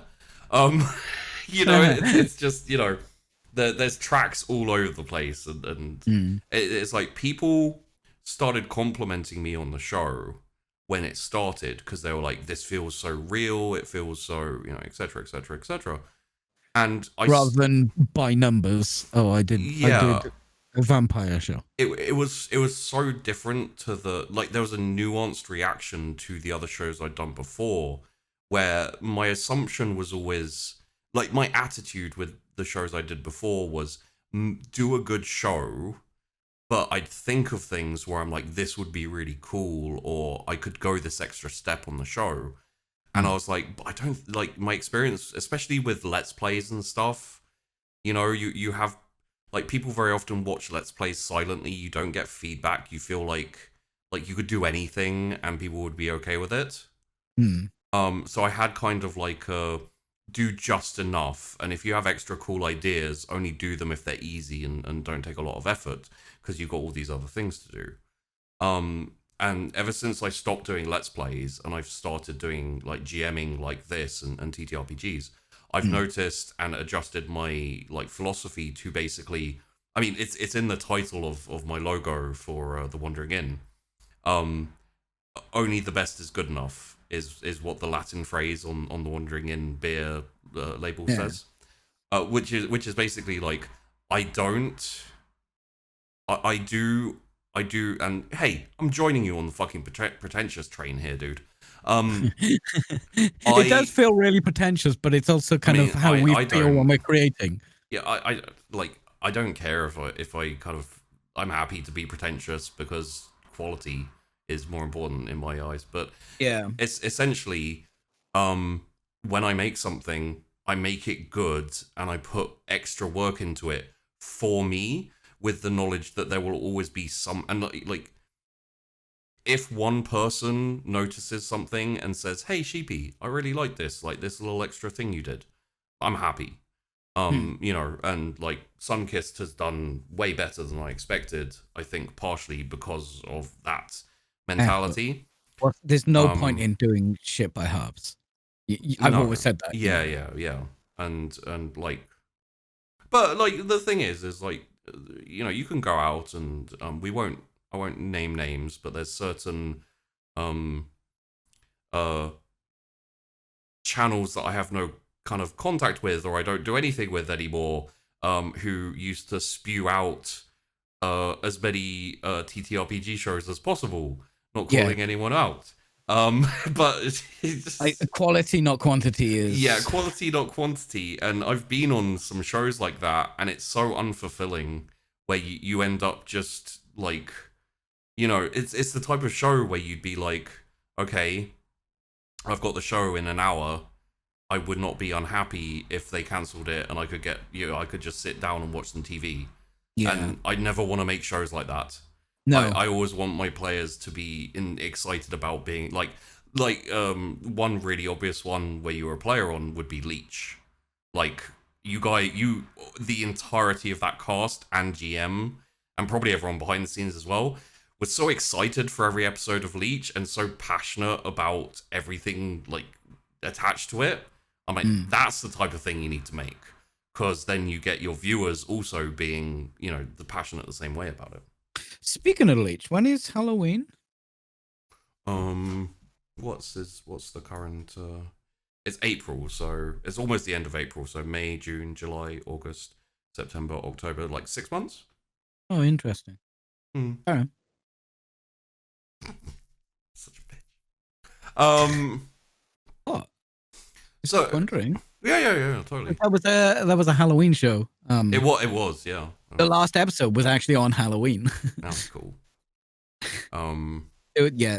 That show, probably my favorite like full show I've ever been part of, because everyone was there, you know. It wasn't like, oh, if this was cancelled they wouldn't be too, I'd be, you know, I'll just watch some YouTube or whatever. No, it was like if this is cancelled today, I will jump off a cliff because I need this. I want this. Yeah. The cast wanted it as much as the viewers wanted it, which doesn't always line up every single episode. No. Cast always wants to be there and do a thing, and but viewers even want to see it and stuff. But like constantly, when it wasn't on, we talking about it the whole time, working on character stuff, talking about character stuff with each player. It was being enthusiastic about something gives better content. And I was so happy for Josh as well, because he got to really show off his like his like full on skill as a. I think Josh had a bit of a shock being on there because it was like, no, you do whatever, and then like having some real RP powerhouses on that show that can just go. Oh you just open the door, boom, they just go in. I think Josh really enjoyed working on that. I think it energized him as well to push himself further, which was really cool to see. I was so impressed with Josh's GMing on that show. Was phenomenal. Like I knew he'd be good because he knows the lore and he's run shows and he knows how to RP, and I knew it'd be good, but like he really he fucking brought it for Leech. And really did. I like, speaking of Call of Cthulhu, I want to see Josh GM Call of Cthulhu. Oh yeah. I could. Yeah, Josh needs to now. Well, I don't want to put pressure on people in a public space like this, but fuck it, I'm gonna. Just doing Call of Cthulhu would be cool. I want to get him on Friday show when it starts going up. Like, I've got these aren't secrets. I've got Tash and Vandy signed up to do a Friday show. We figured out what we're doing with Tash. We figured out what we're doing with Vandy. Obviously, we're starting the Friday show with a show that I've come up with. It's actually a custom system that I've completely built myself. Of course it is, because you know which one it is as well, which you've looked at, and it's going to be interesting. Oh yeah. We're doing that thing. We're talking about things that things. Yeah. Sorry. But like, I'd love to like lock Josh down. It'll probably be like later this year at the earliest. So I think he should be able to like hopefully find time to do it. But I'd love to have him running Call of Cthulhu on the Wandering Inn, because like he does that. Like he's a little bit like Mathis, and I think probably being on the Roll For It VTM show, being GM'd by Mathis, probably really gave him like some great ideas, and Stitch of Fate as well. Stitch of Fate, that was good. So good. Like, I love the production. I've never seen him play a character like that before, so I don't know if I just missed it or if he just, I'm gonna go for this thing and do it. No, he it's but like the production on I love the production on Stitch of Fate. I want to actually run something offline myself, like a snack shot, except for just a campaign where I can really pay attention to editing afterwards to like have like sound effects and all of those, like almost like a radio show. I'd love to, like, Call of Cthulhu would be great for that, don't you think? You could run it like one of those old timey noir radio shows. I was just gonna say noir. Yeah, like how much fun would that be? God damn, Peachy, we may have to. Maybe that's what we'll end up doing with the. I'll just fucking hire you on retainer for that show for a while, and we can go nuts with it. On retainer. Fuck yeah. What, you don't want to be my retainer? Jeez. I'm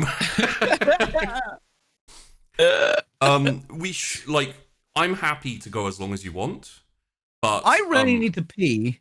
Yeah. Do you still want to do the thing? Yeah, because that's not really related to what we've been talking about. So I don't mind if you want to dump that. No. What, the tier list? Yeah. We always do a tier list.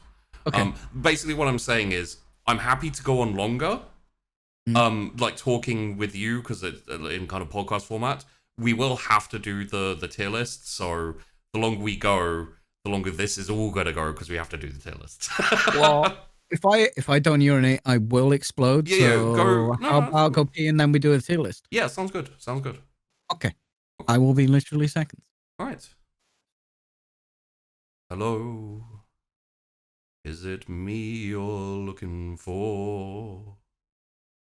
I can see it in your eyes, and it comes as no surprise. I don't know the lyrics for that well enough.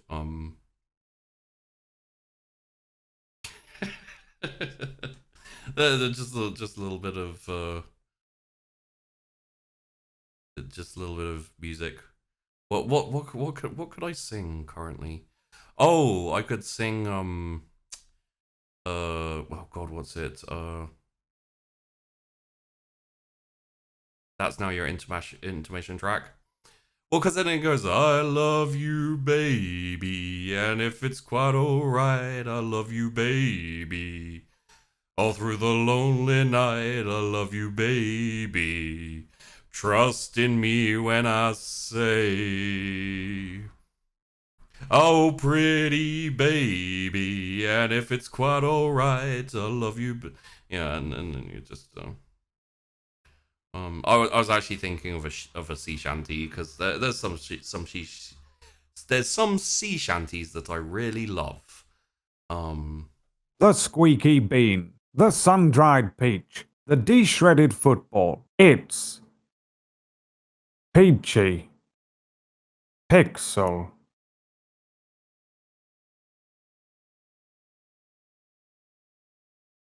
8.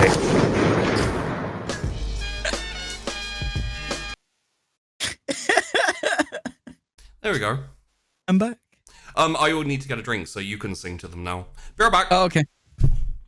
Hey, chat. How you doing? I was singing, "Oh, pretty baby," and if, that one. Just go and pee or whatever it is. I didn't know Sheepy could almost sing.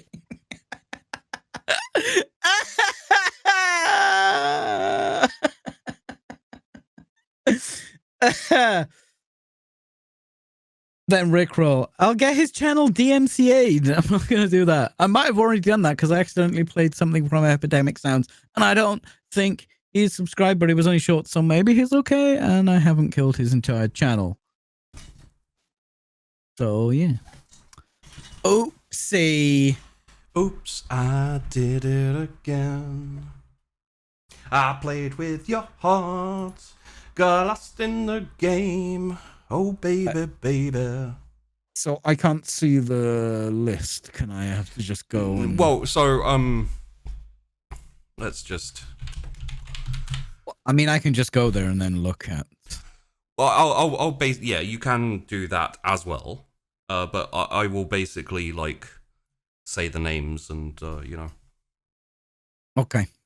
So, there might be one or two that I don't know, so we'll have to dump.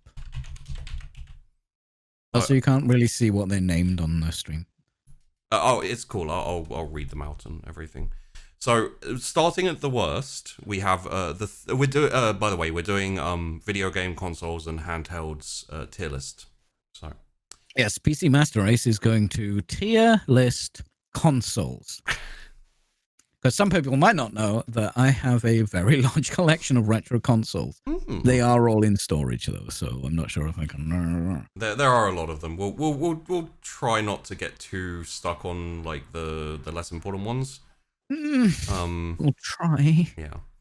So we're starting with the worst being the 3DO IM, which I don't really know what that is. So why have you put it at the worst? Well, because this is how it goes. Because now I say the Atari 2600 better or worse than the 3DO IM.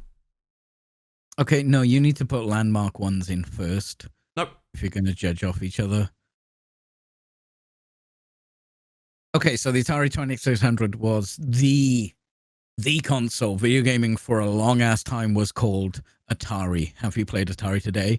No matter how you feel about how destroyed the gaming scene became because of business practices of Atari, it is still S tier. because of how influential it was. So the 2600 is above the 3DO. Yeah. Okay. Oh, well, yeah.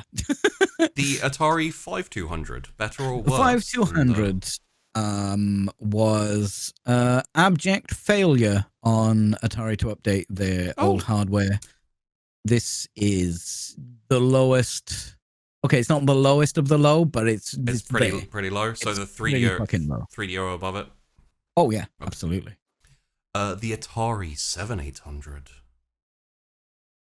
The 7800 was definitely a better, but it was more like a panic. We need to do something, and it didn't really do anything. It was the same shit, different day. It was just better engineered, so it is slightly above the 5200. But not better than the 3DO? No, not better than the 3DO. Why is it in the same line as an Atari at 6? I don't understand how you're doing this list, and it better fix itself soon. The Atari Lynx was a powerhouse of colored handheld gaming.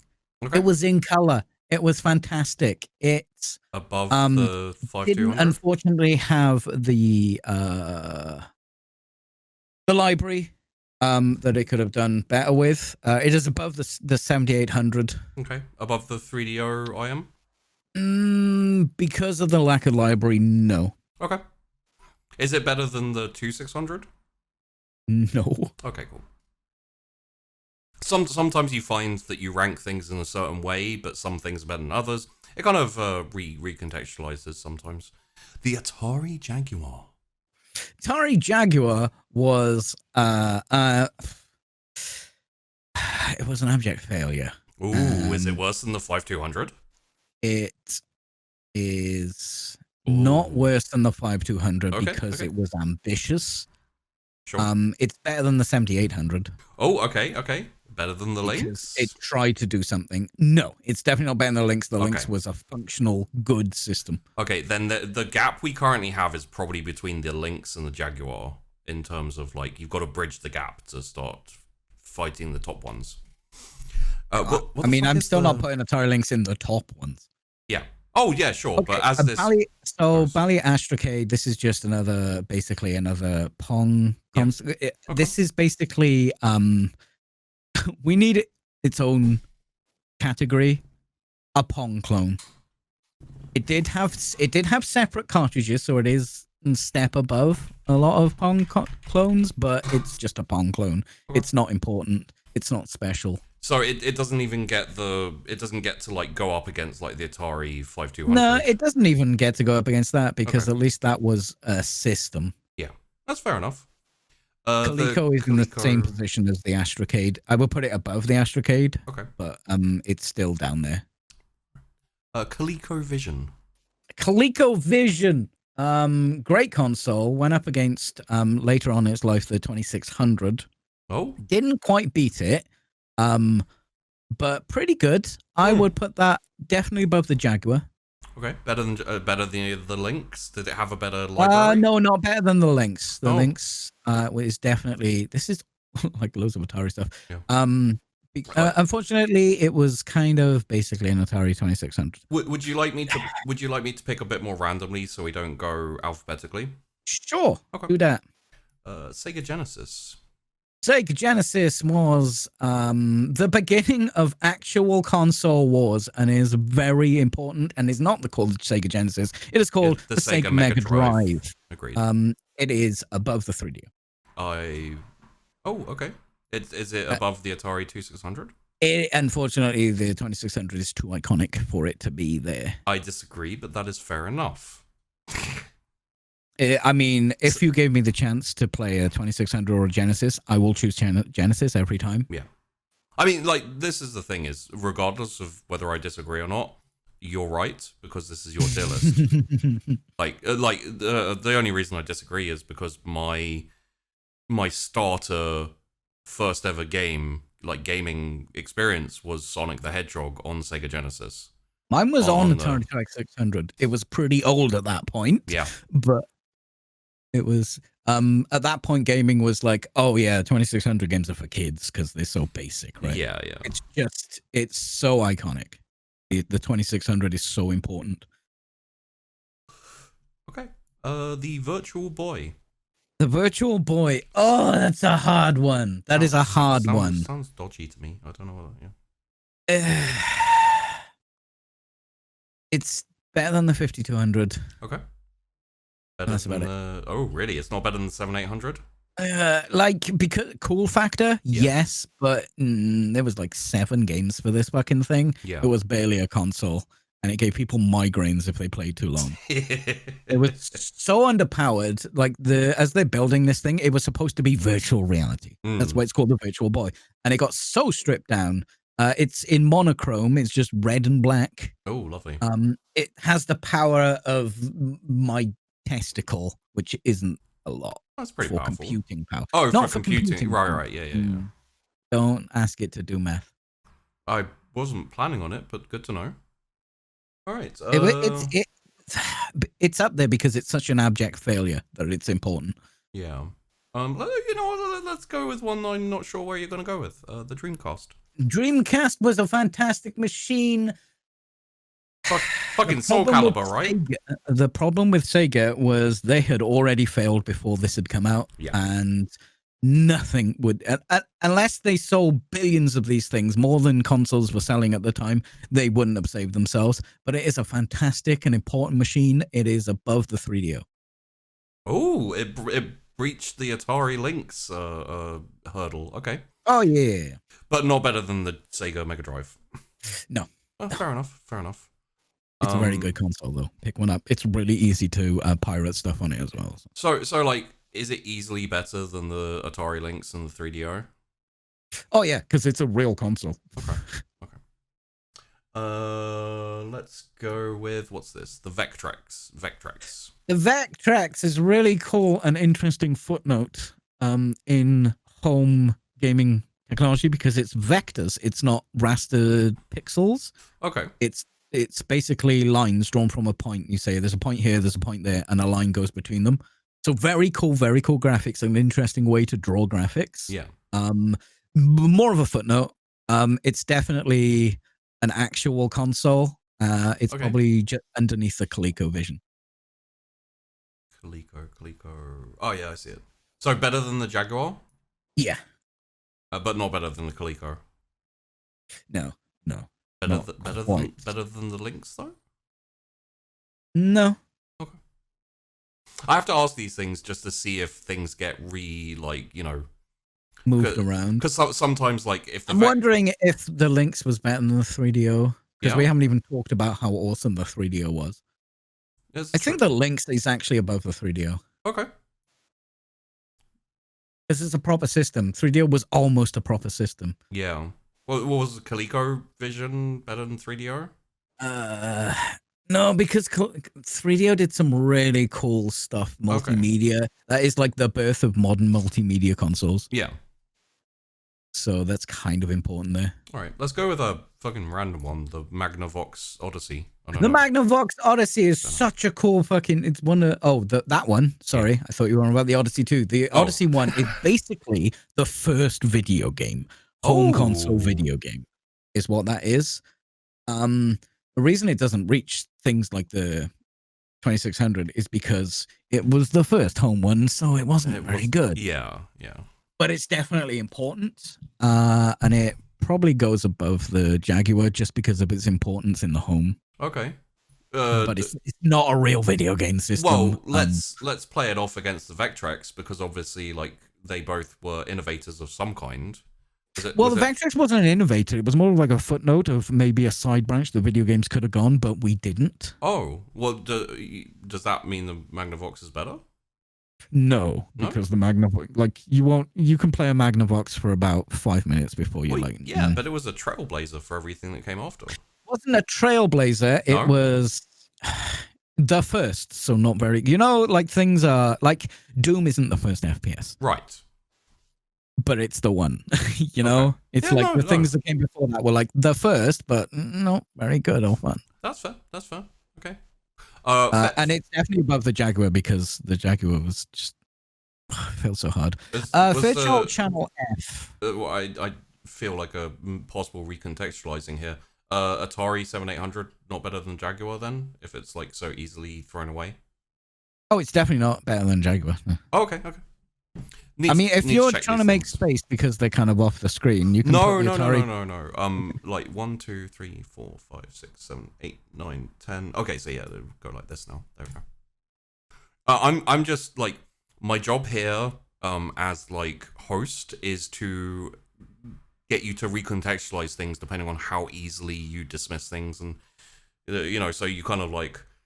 Sometimes as you look at it and you're like, well, it's really easy to put the Fairchild above the 3DO, but it was more difficult to put it above than to put it above the Coleco. That might mean that the 3DO is worse than Coleco, or whatever. So the Fairchild Channel F is definitely better than the 7800, but that's about it. Not better than the Atari It's basically a Pong clone with separate. It's a Pong clone. Basically, it belongs with all the other ones down there, but it was definitely better than the 7800. But do you want to put it in the Pong clones, or it is a Pong clone? It is a Pong clone. It's nothing special. Yeah, go on. Put all the Pong clones together. Sure. Better than the Coleco Telstar. Oh yeah. Okay, so it's like a good Pong clone, basically. It has a really cool controller. It's got like this little pump that you can move up and down and then twist. It's kind of like a single analog stick on a controller. Fair enough. A modern one. The R-Zone. The R-Zone is an absolute pile of shit and is just, let's say it's worse than it's not even a real thing. It's trash, trite, cash-in that didn't even do anything. Okay. At least the 5200 was trying. This isn't even trying. So are we moving the 5200 up? Is it getting out of the worst? Well, I don't understand how you've done this, because you've still got spaces above the 2600 and there's not much space above the 2600, I'm going to be honest. Sure. The R-Zone is just low. So you got Pong clones. Fuck them. No, that can go fuck them. The R-Zone can fuck them. Fuck them is you don't know them. So they're like taken out of context completely. So we'll move the Atari up. Sega Genesis will move up to your top 20. I can't see anything on that other screen up there. Well, that's just what I'm. Yeah, I mean, the Atari 2600, the Genesis, and the Dreamcast are real consoles. Yeah. It's just interesting because I was wondering if if you really didn't like the 5200. I thought that might stay at the worst forever. But I mean, I don't. It's bad. Yeah, but you dislike the R-Zone more. The R-Zone is so fucking terrible. It's like a Tiger Electronics. Yeah, that's fair. That's what it is. In fact, a Tiger Electronics. That is exactly what it is. It's just you look at it through one eye. That's hovering above your eye. I'm curious about this one. The Magnavox Odyssey 2 was a real console. It had real games. It's above the 7800. I can't put it above the Jaguar because the Jaguar was, for its time, interesting and powerful. Yeah. So, but it's definitely better than the 7800. Oh, yeah, absolutely. The reason that the Magnavox Odyssey, even though it's a worse console, the Magnavox Odyssey has some importance to it. Yeah. It feels like there's kind of some space between like the Atari Jaguar and the Atari 7800 that might fill up with a few more things. And then maybe like the 3DO is another like benchmark with the Atari Lynx, where it's like things might fill up there and slowly push. I mean, things. The 3DO was a benchmark and had good titles on it. Yeah, that's fair. All right, let's go with, I don't know, this one maybe, the Tapwave Zodiac. I don't know what the fuck that is. It looks like a game.com, which is another R-Zone piece of bollock shit. Fuck them. We don't know it, so we won't care. I think it's a game.com, unless it lists the game.com down there. Maybe that's the American name for it. I've heard of this one and seen, I think, a Let's Player play on it before. Intellivision. In Intellivision. Along the same lines as a Colecovision, I would put it... I'd put it dead equal with a Colecovision. Okay. In that case, higher or lower than the ColecoVision? It's dead on. Do you know what I mean? The controller's a bit shit. Not the ColecoVision controller is good, but it's slightly better because it's a normal like joystick. It's basically the same. ColecoVision a bit better? Based on control alone, which is not much because they're so bad. For whatever reason, yeah. Like if you If it's just controller, Those are then that makes basically it on a the bit better. same. Those are the same thing to me in my head, basically. Yeah. Except for the controller's a bit better, so ColecoVision better. Mm-hmm. I could tell this is hurting you a little bit to separate them even slightly, but They're basically the same thing. That's the problem. I mean, yeah, we'll run into this problem. Oh no, there's the a couple of times. Gamecom. Okay, no, that Tapwave Zodiac isn't the Gamecom. Okay, cool, we're good. The Wonder Swan. Wonder Swan's a really cool handheld. Not very important. Didn't do extremely well outside of Japan. It's definitely a real console. Yeah. But it has no importance. It's probably above the Jaguar. That's about it. Oh well, like you've been putting things behind the Jaguar because they're like just okay. Like what? How come the Wonder Swan goes above the Jaguar, but like because it's an actual games console. The Jaguar is not really an actual games console. Is Magnavox not actually a games? It console? is. It's just not as important as the Jaguar. Okay. I'm like, just as I said, just trying to see. One thing I'll say with the Atari Jaguar, they fucking tried to do something. Yeah. Let's just take the first one, the Emerson Arcadia 2001. I don't know. The Emerson Arcadia 2, that looks like a Pong clone. I have no idea what that is. It looks 2001. Like... It definitely wasn't released in 2001. No, it looks like the Intellivision and the ColecoVision, like, that's got the same kind of, like, setup look as it, I guess. Yeah, but I don't think it was a proper games console because I would know about it. Unless it had a different name. But if you don't know about it, it just goes in, fuck 'em. But it is a Pong clone. Yeah, look at the switches on the front. That's a Pong clone. Well, if you don't know it, then it's kind of hard to even rank it in the Pong clones. I know it's a Pong clone. You can tell by looking at it. Well, yeah, but you don't know, like, okay, is it better or worse than the Bally Astrocade?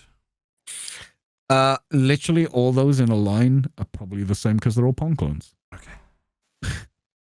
NTEX, select a game. NTEX select a game. NTEX select a game. I don't know what that is, but I think they've named it American.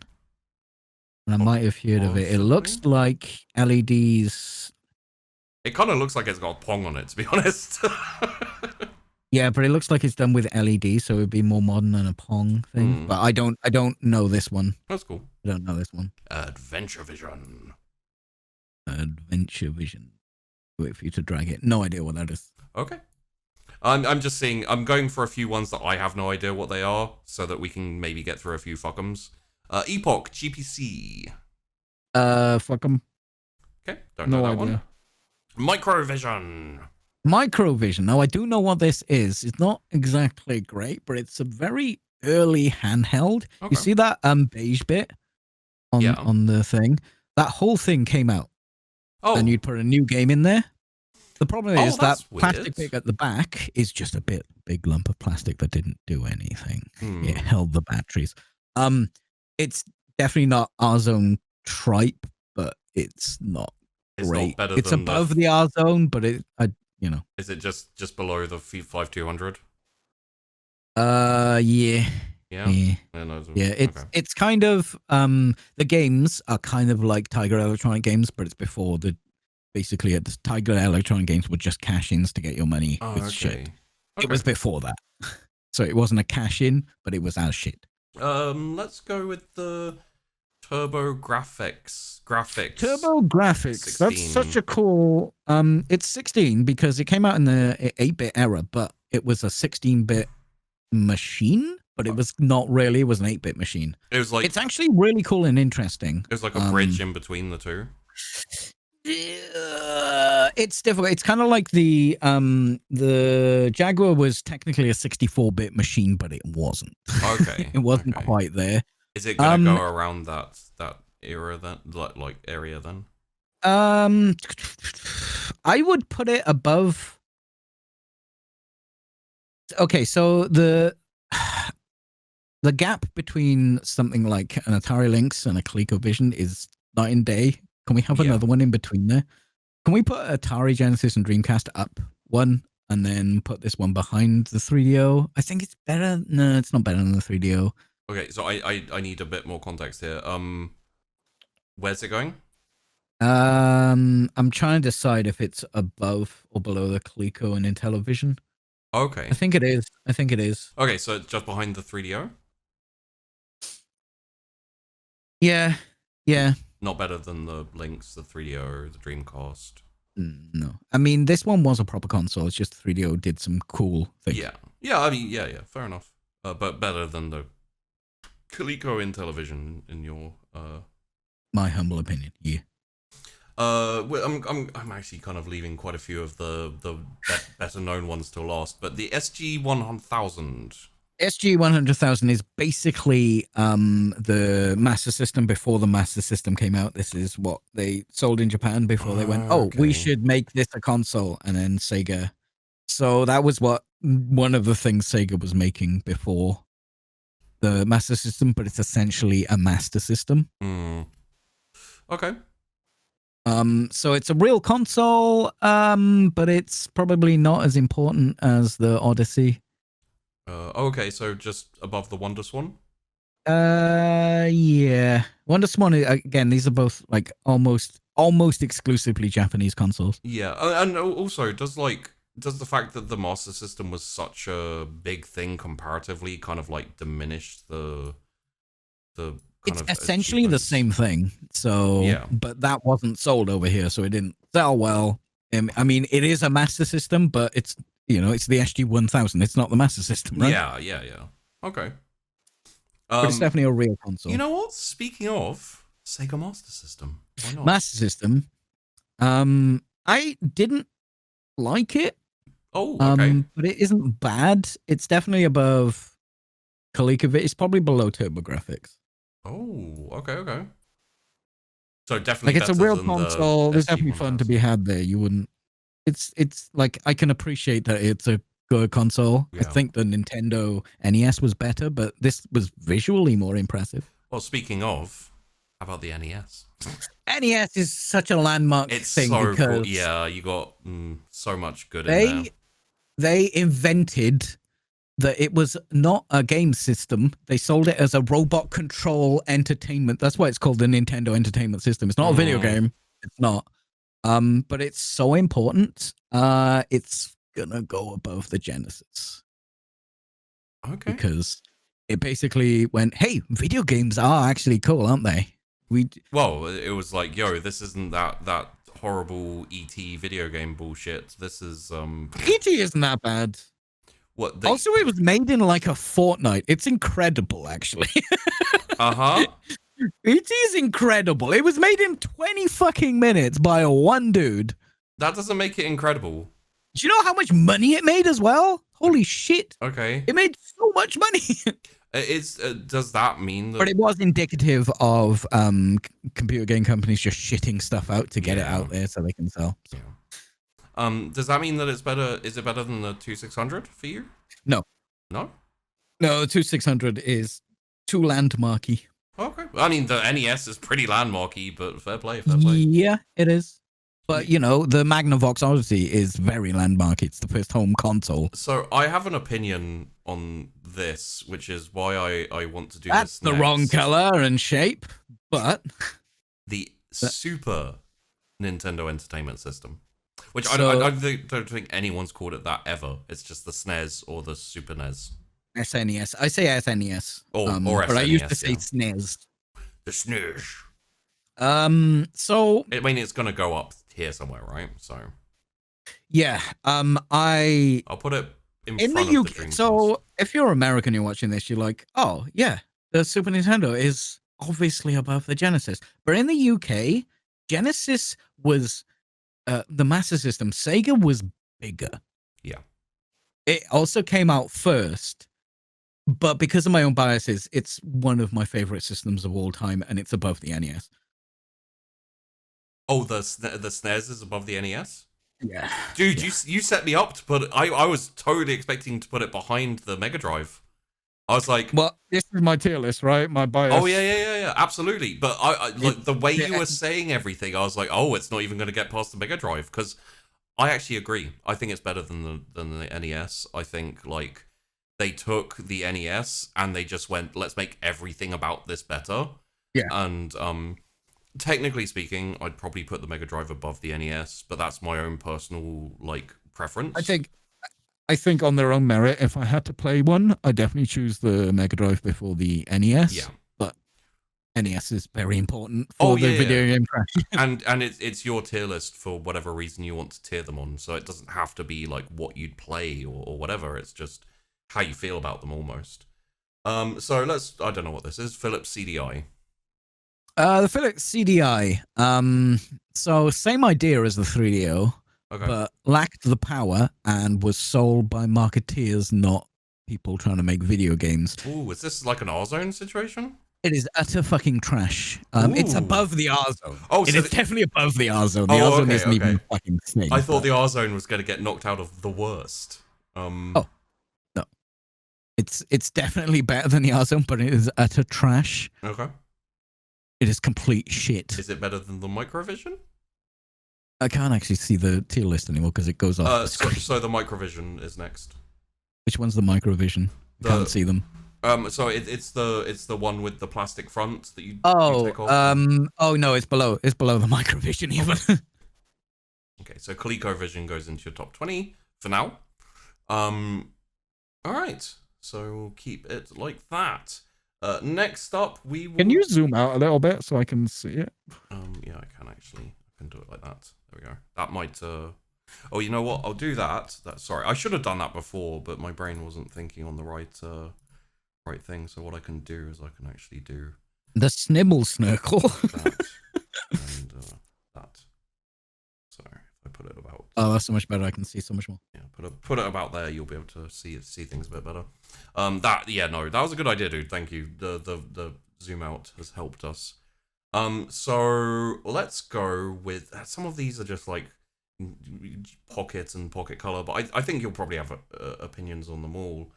So do we have any more? Yeah, you know what? WonderSwan color, because we've done the WonderSwan. I have a WonderSwan color. It's as good as the WonderSwan. I guess its color, it goes above the WonderSwan because it's in color. That's fair. It plays all. If you're gonna buy a WonderSwan in this day and age, get a color. It's basically the same thing with color. It'll play all the WonderSwan games. A WonderSwan in you know this what's economy? really cool about the WonderSwan? What? You know, it's got those really weird D-pads. You're like, what's going on there? You can actually hold it in portrait mode. There are games that run in portrait mode. Okay. Which is kind of cool. The color doesn't really like put it above like the SG 1000 though. No, not really. Okay. Not for me personally. That's cool. That's cool. It's hard because the SG 1000 is a master system. You know. Let's get a couple more ones that I don't really know. I have no fucking idea what a super micro is. Okay, let's just put that in. Fuck 'em. No fucking idea. So for people watching this, the nature of these tier lists means we will have a few that are just like, you know, we take a subject and sometimes people don't know everything about it, but Jesus Christ, Peachy, I'm very impressed by how much you do know. I had a problem at some point. No, it's not. It's not a problem. I was on fucking job seekers and I was still buying all this shit at boot sales. I don't know what game.com is. Game.com, really, really cool idea. Pocket PDA gaming system. It's got like a touchpad. It plays games. It is monochrome. It definitely suffered from marketeering, but not as bad as something like the CDI. It's probably above the Microvision. 5200. It's not really a real games console. The 5200 was a real games console. It's not really a real games console, so above the Microvision. Okay, above the Microvision is where we put it. And the Intellivision moves up to your top 20 for right now. Let us go. I think there's one more where I was just like, I'll just throw this one in there and you can... No, I think we're okay. Interesting. Let's go with the N-Gage then. The N-Gage. I want to put this in the lowest low because it basically triggered mobile gaming, but it was actually pretty good and even had its own games for it. This was back when like that's a Nokia phone. Look at it. It's a Nokia phone. Yeah. It's really cool. It's really cool. It's got buttons. it didn't do very well, and because it's so fucking easy to pirate for it. It's better than the 7800. Okay, so it's kind of in the Magnavox Odyssey 2 era, like not era, but like area. Yeah, it's got a lot of punching weight as well. So, and the novelty. It's also a phone. It might actually go above the WonderSwan and the SG, because the SG is not really a thing, but it's kind of a thing. Magnavox It's not as important. Odyssey? It's not as important as the Odyssey at all. Okay. But the N-Gage is actually really cool. It just didn't do very well at all. That's fair. That's fair. And one thing I will say is you kind of hesitated putting it past the Odyssey, but it felt like, is the Odyssey still below the Jaguar? Yes. Okay. Worth checking. Worth checking. 1, 2, 3, 4, 5. Wait. 1, 2, 3, 4, 5, 6, 7, 8, 9, 10. Okay, why has that done that? That's interesting. So, that means the Magnavox, the Atari and the SNES, and then the N-Gage and the NES. I think it goes like 1, 2, 3, 4, 5, 6, 7, 8, 9, 10. Okay, so one up there, one up there. Sorry, we'll just recon, and then one up there. I think that's right. So that's 1, 2, 3, 4, 5. 1, 2, 3, 4, 5. Okay, cool. So that's the 10. Oh, sorry. So next up, let's go with the, I don't know. What about the Game Boy? The Game Boy is the handheld system. It really is, isn't it? That is. I know there is also the Neo Geo Pocket, of course, like that kind of. Yeah.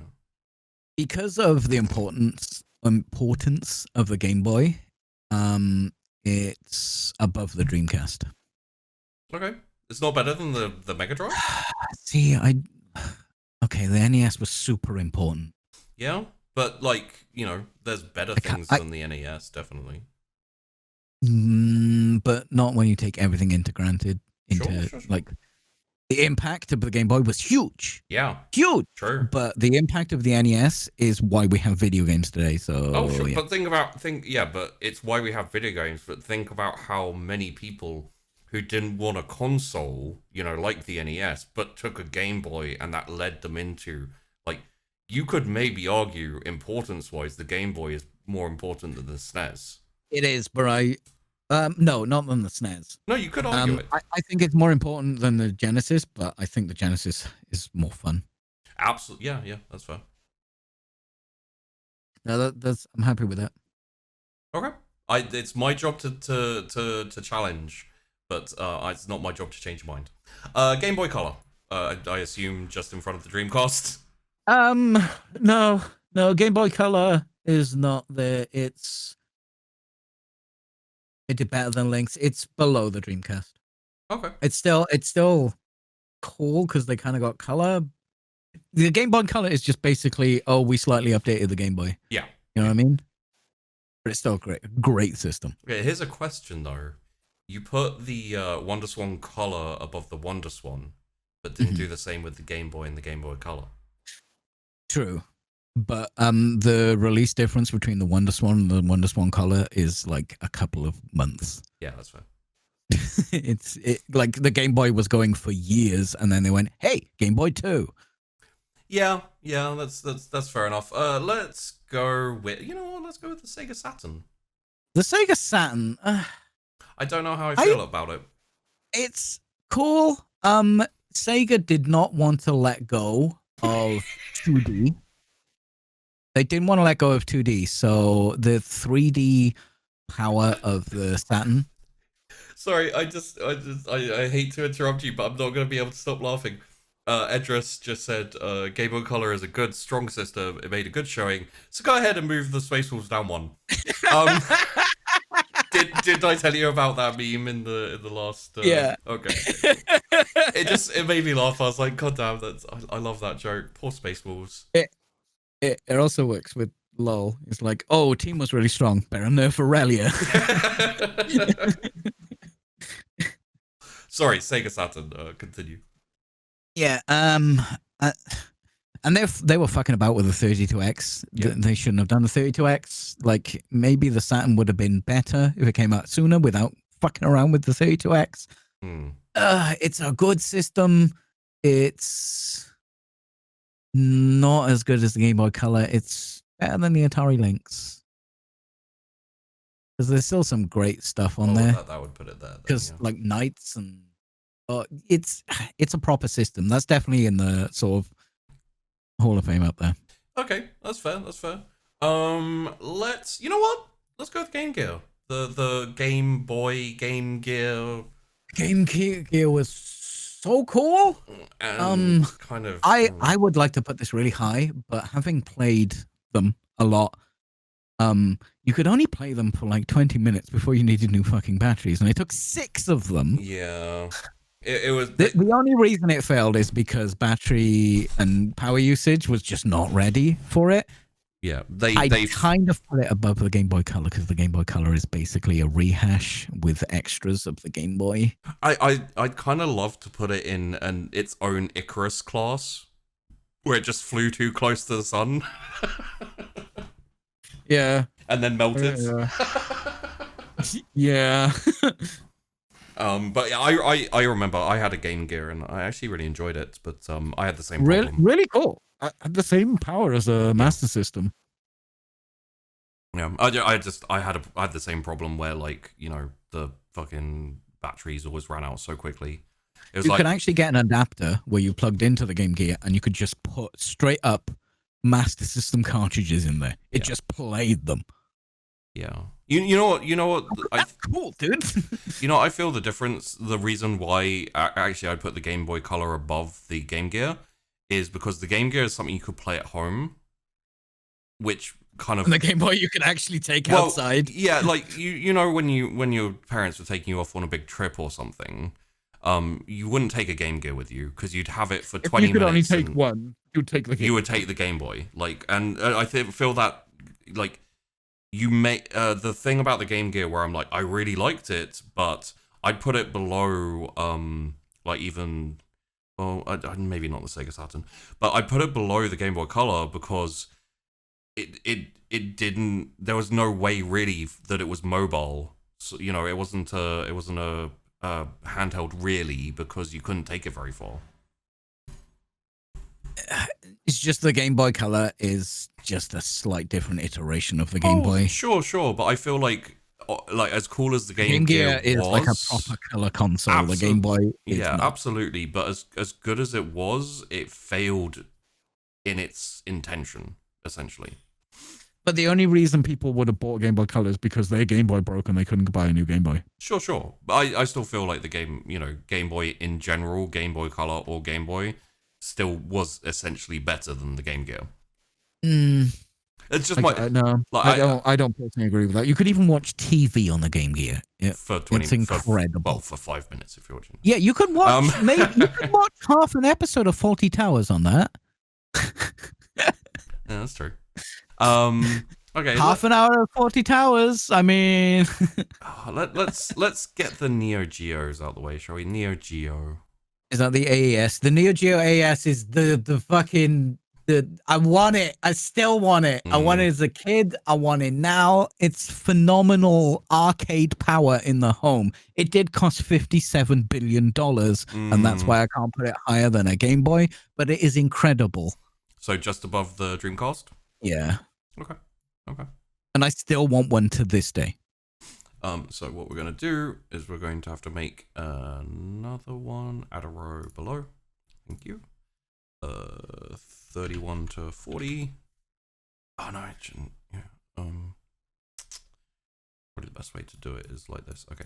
So sorry. I'll pick one for you, and you can stop talking about it. Let's go with the. I just need to move these over. You know what? Fuck it. Let's talk about the Wii U. The Wii U. Valve. Nobody fucking bought it. Yeah. But is that the fault of the Wii U, or is that the fault of the fucking Wii? It's a little bit of the fault of the Wii because Nintendo sold Wii to people who don't play games. Yeah, and then tried to sell to people who played games again, which was weird. Yeah. I mean, yeah. Yeah. It's unfortunate. I mean, it's got like a cool control scheme and stuff, and it's got that little thing, but it didn't really do anything. Yeah. It's definitely a real console. Yeah. It was kind of gimmicky. Like the whole controller thing was. I mean, the Wii is a gimmick, you know? Yeah, but that didn't mean they had to make the Wii U. Like they did the same thing where they're like, oh, this one you could use as a control. This one you can like.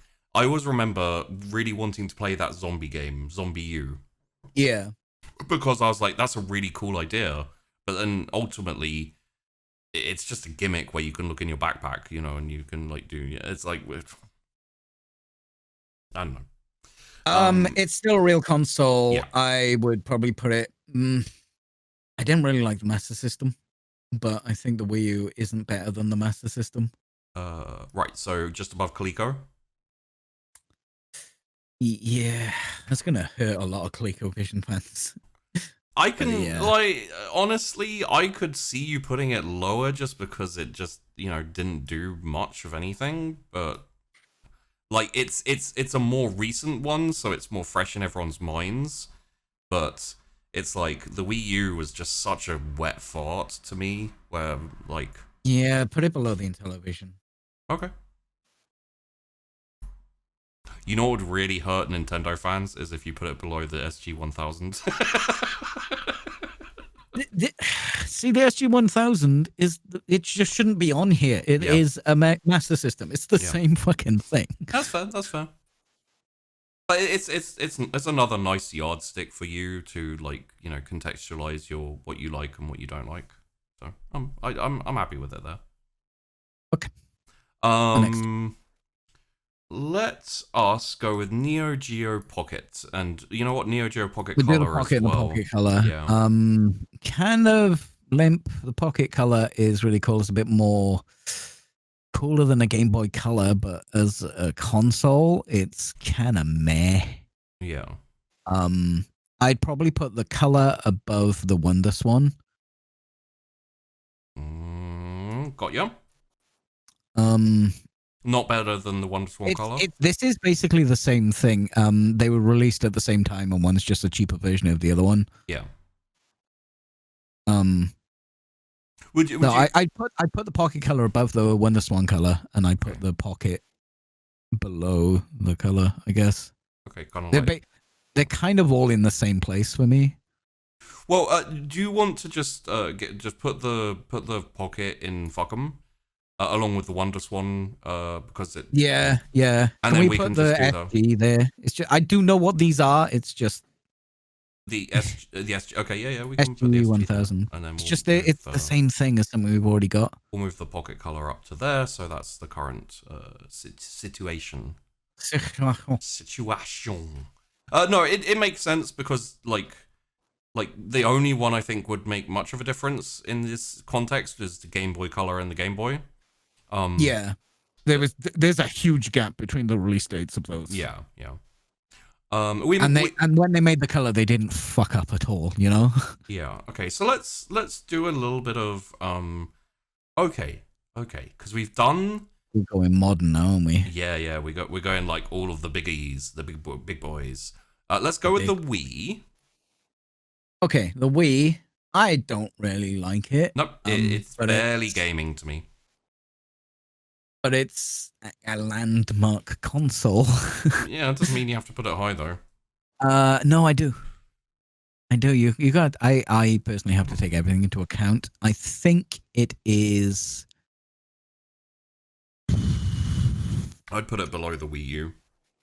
Personally, I would definitely not put it below the Wii U. The Wii U is just meh. The Wii U had better games. I'm looking a lot higher than that from the Wii. I mean, the Wii U had better games, like for a start. But 4 people owned one. Sure. But, I think it's but everyone who owned a Wii U were idiots, so I just took shots to about half of the population of the world. Jesus, don't come for me. I think it's above the Lynx. Above the links. Sorry, I don't see the links. What the fuck? Oh, right, I see it.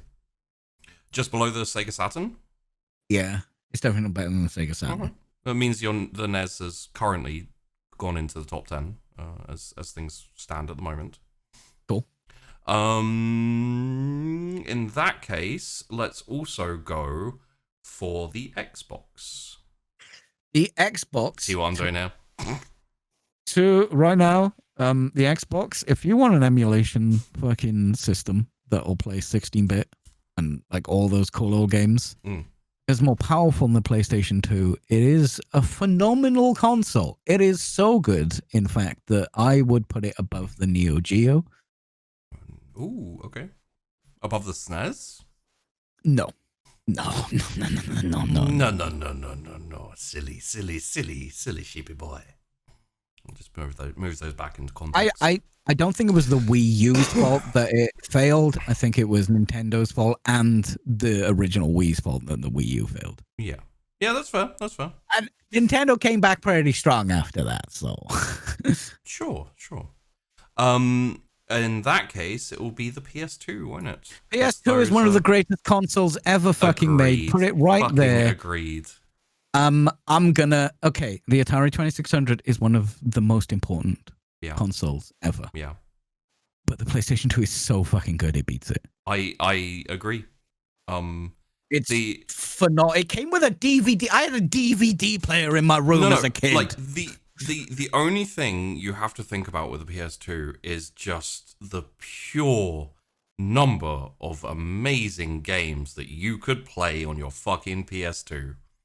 Like, dude, it's such dude, it is so fucking awesome. Yeah. The PS2 is so fucking awesome. It made me a Sony fanboy for like the next generation just because the PS2 was that good. Yeah, I can vibe with that shit. I've been playing some PS2 games offline. I played Burnout 3, Need for Speed Underground 2. I've been playing a few. Okay.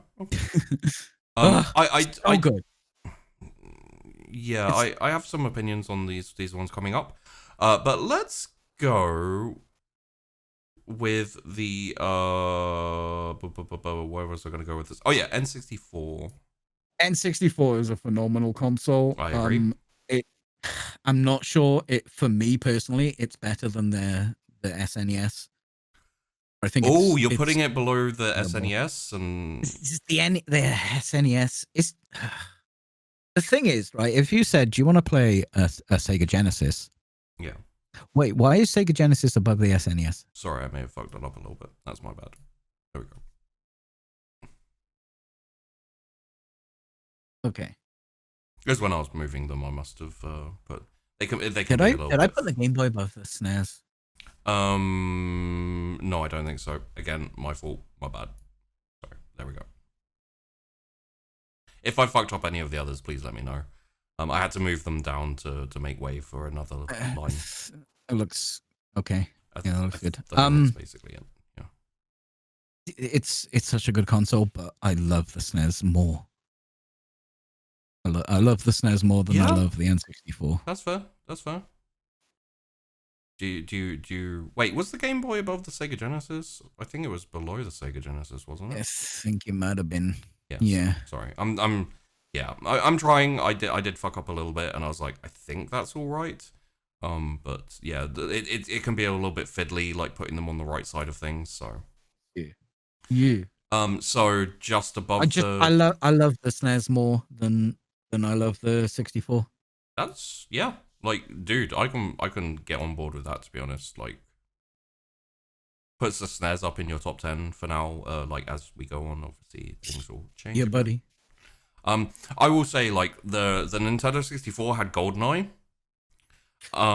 It had cell damage. Don't try and play GoldenEye today. No, don't. Well, it runs at about, unless you're going to emulate it with some frame rate. No. Okay. There's a GoldenEye version on Steam, which is actually quite good. Oh yeah. Yeah. It's like a almost remastered, but it's like a mod. It's a thing. Okay. It's really cool. I've seen some people play it, and it's just like the old GoldenEye. You just play multiplayer and fuck around. I did used to pick Odd Job. Yeah, you are scum if you pick Odd Job. in that case, since we did I had more fun with Halo than I did with GoldenEye though. Let's have a little fun with it. Keep staying back a little bit in time with the Nintendo GameCube.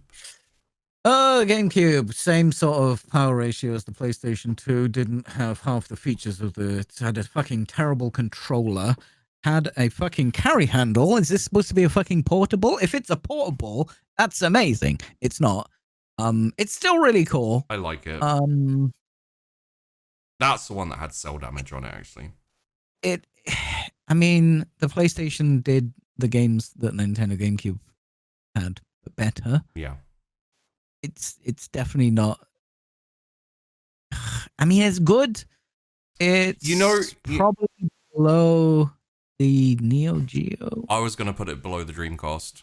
Below the Dreamcast. Yeah. At least Dreamcast had fucking stuff that you couldn't get elsewhere. Yeah. Okay with that. Yeah.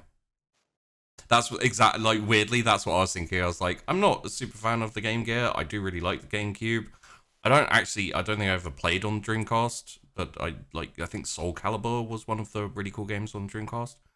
But the thing is like, aspects of the GameCube were so trash. But there was some really cool things about it at the same time. So I was like, yeah, I kind of agree with that. So let's carry on in that regards with the PlayStation. The original PlayStation is such a cool fucking system. Such a shame that the PlayStation 2 blew it out the water completely. Yeah. I think I would rather play PlayStation than N64, but PlayStation didn't have like Ocarina of Time, which is, I know, one game. Well, no, I mean, the N64 had like... Play CDs, I think it's that's a real difficult one for me. PlayStation against the N64. Well, I mean, the N64 also, like, it had Ocarina of Time, obviously, but it also had, like, some really cool, like, obscure games as well. It did. But, like the Star Wars Pod Racer. It had better music. Better music. Banjo-Kazooie. Leave it there. Maybe I'll change my mind later, but leave it there. Banjo-Kazooie, like the Banjo-Kazooie games on the N64 were fucking beautiful. Star Fox was on the Super Nintendo. Yeah, Star Fox was. Are you talking about Lilac Wars? DS. Oh, the 3DFX chip. Yeah, that was the Super Nintendo. Yeah. Oh, okay, and the N64 had the Rumble packs. I mean, yeah, but PlayStation had Rumble in the controller. Yeah, but like, you don't get points for doing it after the Nintendo 64 did it. The Nintendo 64 came out after the PlayStation. Did it? Yeah, not by long, but yeah, they are the same generation of consoles. It's just one of them is still fucking cartridge based, which is ridiculous. Let's go Game Boy. Nintendo were like, no, we're never doing CDs or DVDs ever, because the next one was fucking there was mini fucking things, whatever they were. Well, yeah, that was fucking weird, wasn't it?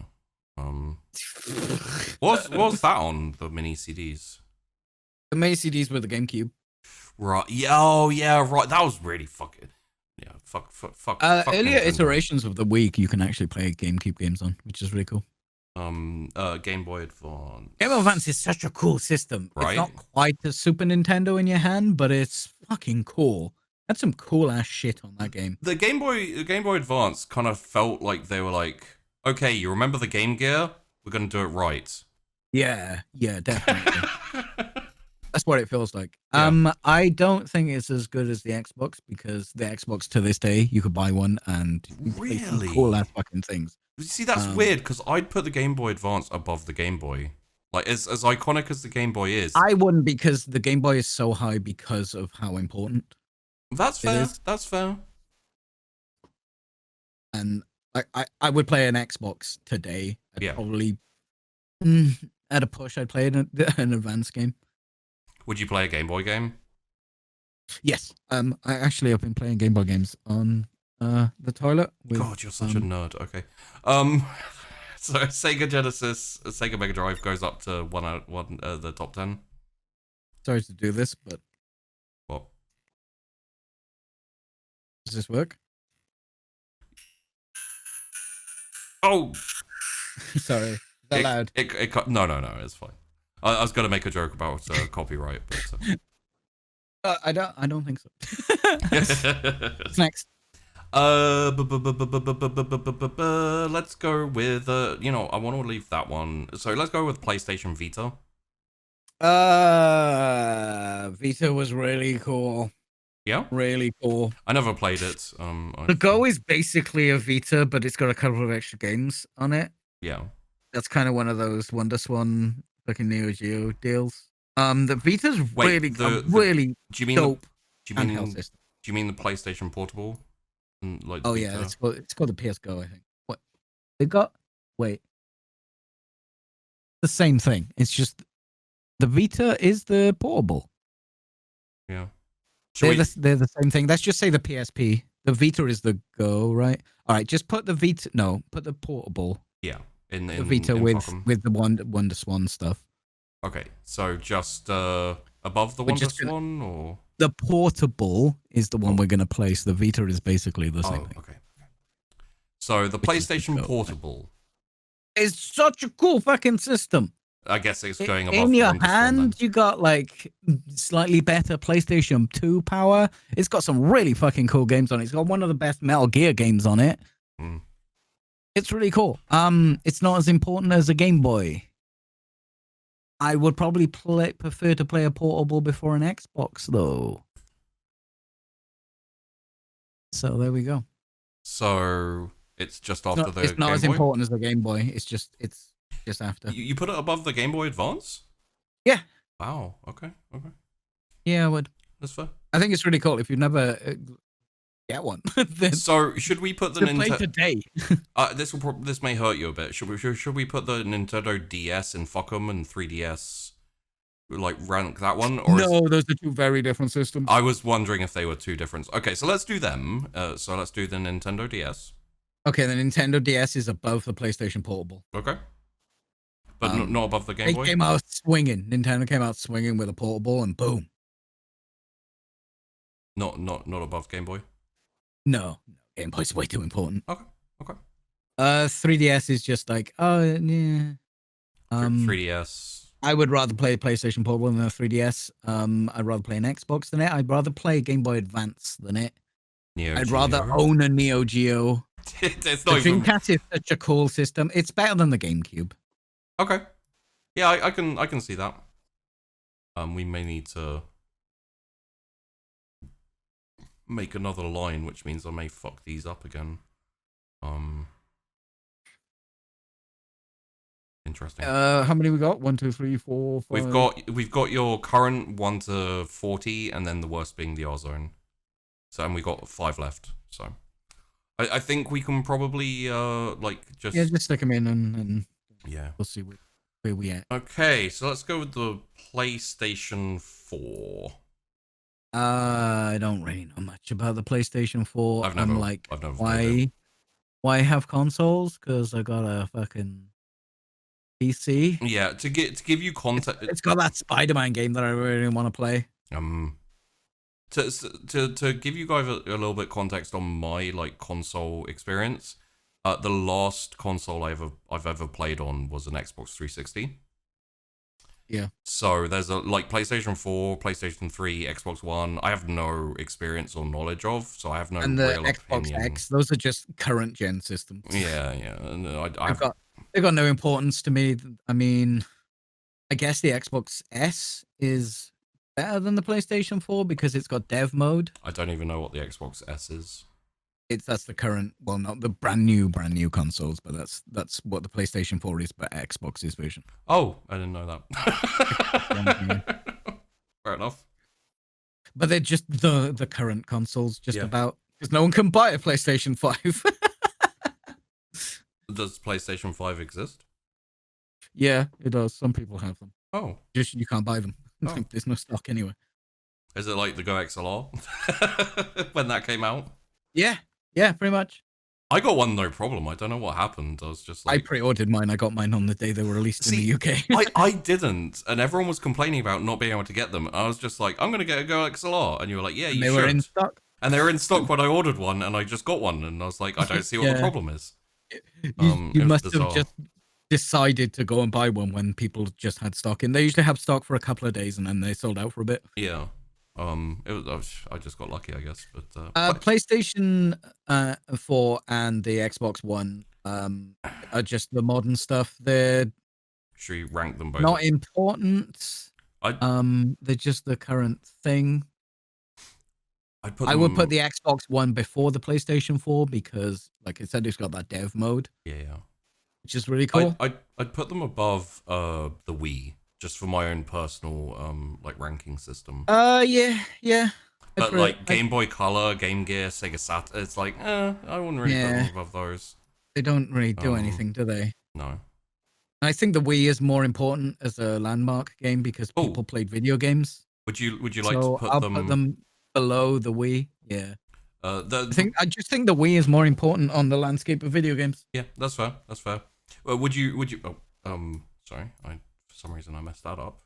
And some people would be doing this tier list years in the future. Yeah. And be going like me and Sheepy did with the PlayStation 2. Oh my god, it was fucking incredible. Because that was their console. You do have a certain soft spot in your heart for the retro. So I wouldn't say PlayStation 2 is retro, but it's kind of getting towards that point. No, not yet. Not yet.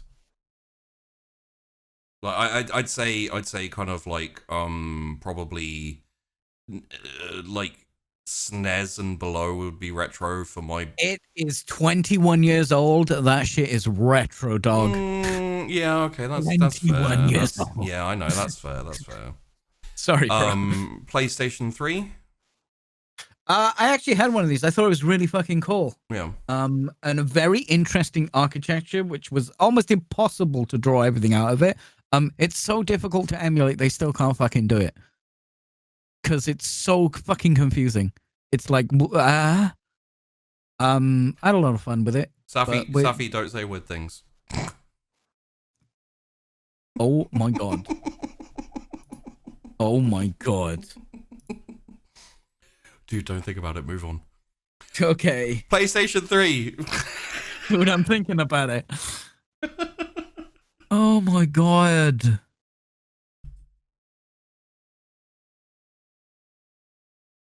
Like I was like an older kid when that. Oh my god. Okay, so what's next? Boomers be like, roll. I'm not even a boomer, bitch. All right. I'm a millennial. What? Okay. What's next? PlayStation 3. I mean, it's a real console. That's It's exactly better what than a the boomer would Wii. say, though. It's better than the Wii. It's better than the Sega Saturn. It's better than the Sega Saturn. I mean, have you ever held a Wii for a long time? You know, that's Safi pretty, is retro. Satisfying. Sorry. Better than the PlayStation. Better than the Sega Saturn. You said for PlayStation 3? Yeah. I think it's better than the Sega Saturn. It's kind of appropriate. The Xbox One and PlayStation 4 are like just down there by themselves. They exist. They're proper gaming consoles. They're just. Question: would you like to put the Nintendo Switch with the Xbox One and PlayStation 4? No. Okay. Yeah, it's different. No, context. unfortunately, even though it is modern in the current system, Nintendo kind of don't do. Hey, what's everyone doing? Yeah. I think the Switch is, you know how like the Wii U got non-gamers gaming. Yeah. I think the Switch has got people who are kind of interested in gamers and turned them into gamers. Yeah, I can see that. I think it's a good system. I think it's horrifically underpowered, and they should really make a pro version. But can you scroll up a bit? Can I see what's on that top row? Oh God, really? Okay. I just want to have a look. What's there? PS Portable is the number 10 for you currently. For me personally, it's probably. I think it's got the Nintendo Switch has turned a lot of people into gamers rather than just getting people who aren't gamers playing games. So it's responsible for like mobile gaming and stuff. I've got you. It's not responsible for mobile gaming. Yeah, no. Nintendo Switch is responsible for mobile gaming and World of Warcraft. Okay. No, people who play the Wii U play mobile games. Yeah. I think it might be above the DS. Oh, you bitch. I think it might be above the DS. That's fair. It's a home console. It's portable. It has battery life. Yeah. Yeah. I'm not here to judge. I'm merely here to put things where you tell me to put them. God, that looks crazy having the Switch up there, but Nintendo do what Nintendo don't. What? And just to contextualize what Peachy's going to do now with the last one, this is the only one which I feel would contest with the PlayStation 2 for me, personally. The Xbox 360. The 360. When I was playing the PS3, I was like, oh, the 360 is shit. Yeah. It is not in fact shit. It's definitely better than the PlayStation 3. Mm-hmm. It's a really good fucking console. They just fucked up a few things. Yep.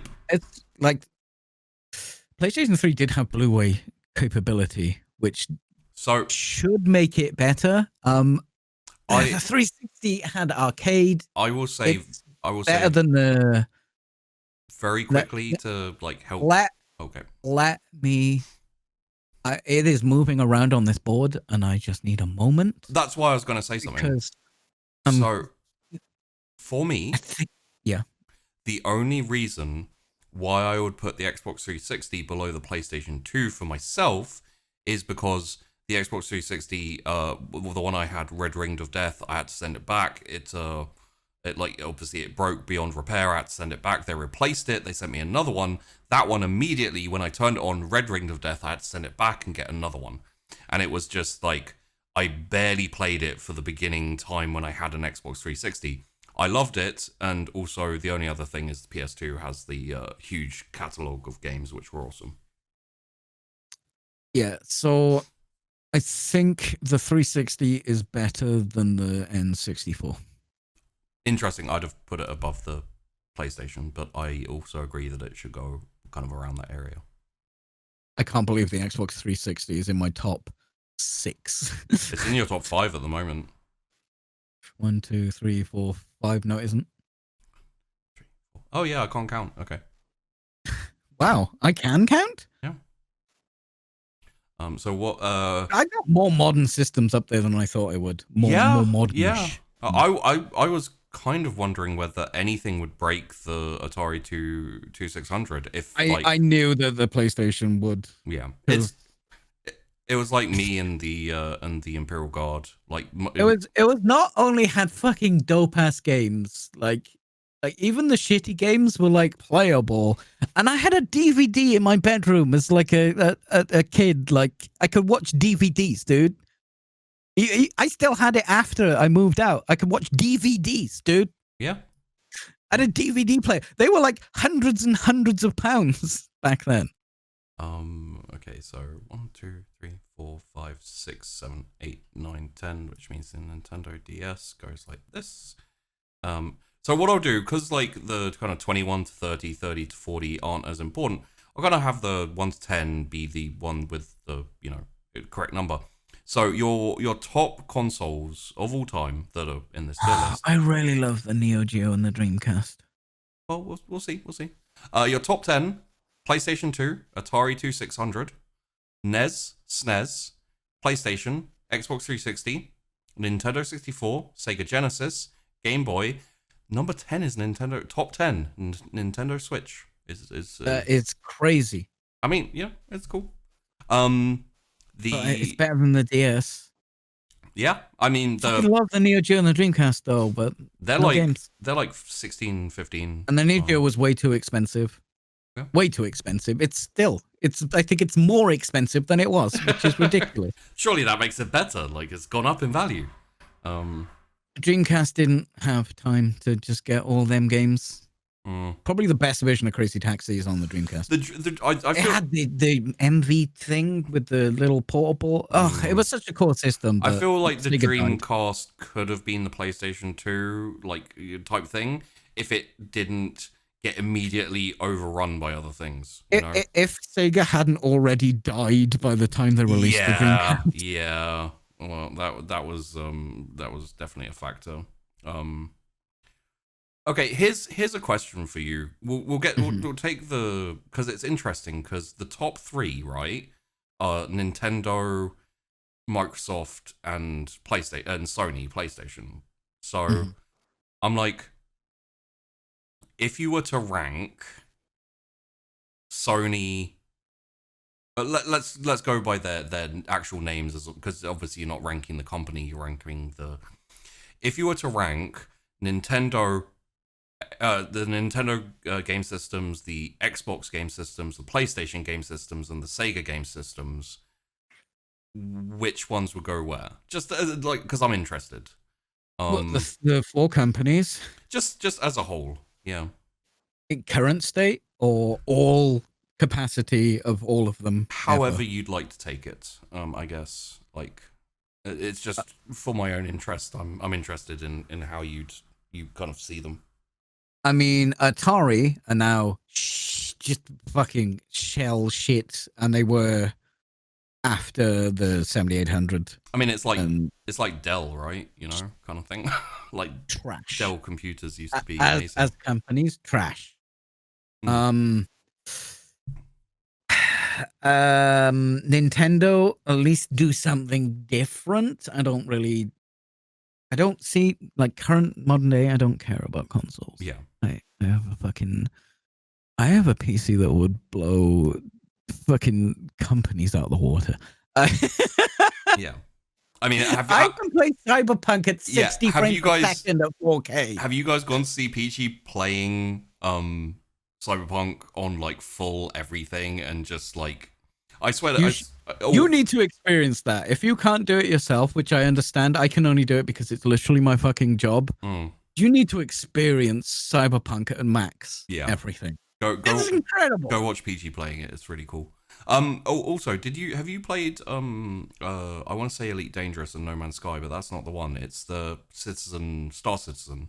Star Citizen. I haven't tried it on the new rig now. Dude, I'd love to see you. It takes a lot to fucking play that game, but yeah. I know, but I'd love to see you try it. I am doing Elite Dangerous, so maybe that'll be in the list for the next long play stuff. I'd just like to see a stream or a video of you playing it on full everything, you know? I think I think Sony and Xbox are basically the same company, but Sony are a little bit more trash than Microsoft. Yeah, well, no, I think they are. No, also, I can play Xbox games. Yeah, on my PC. I would say, like, as I said, I haven't played it since Xbox 360, like any of the consoles or anything. And I kind of like, I think I had an Xbox 360, a Wii, not mine, and like an N64 and a, you know, like, yeah, and a PS2.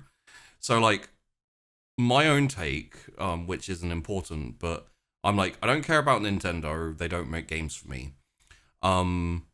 In between, Sega are a joke, which actually might elevate them above Nintendo for me, just because it's funny.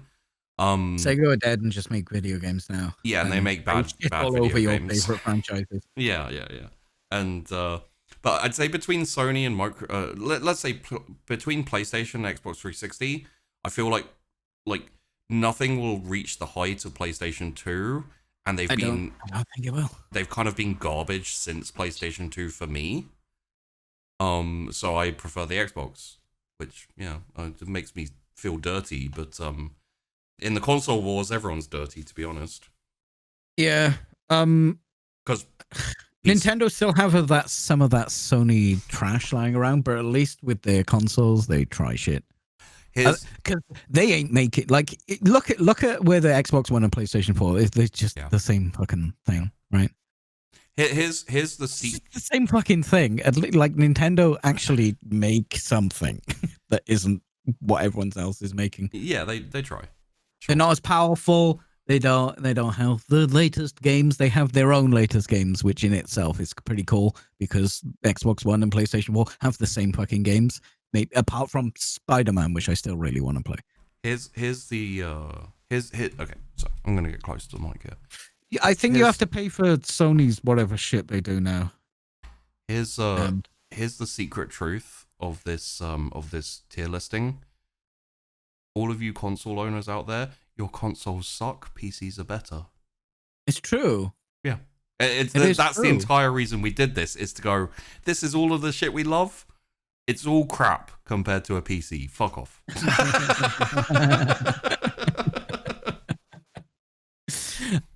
This was basically me saying I was a console kid until PlayStation 3.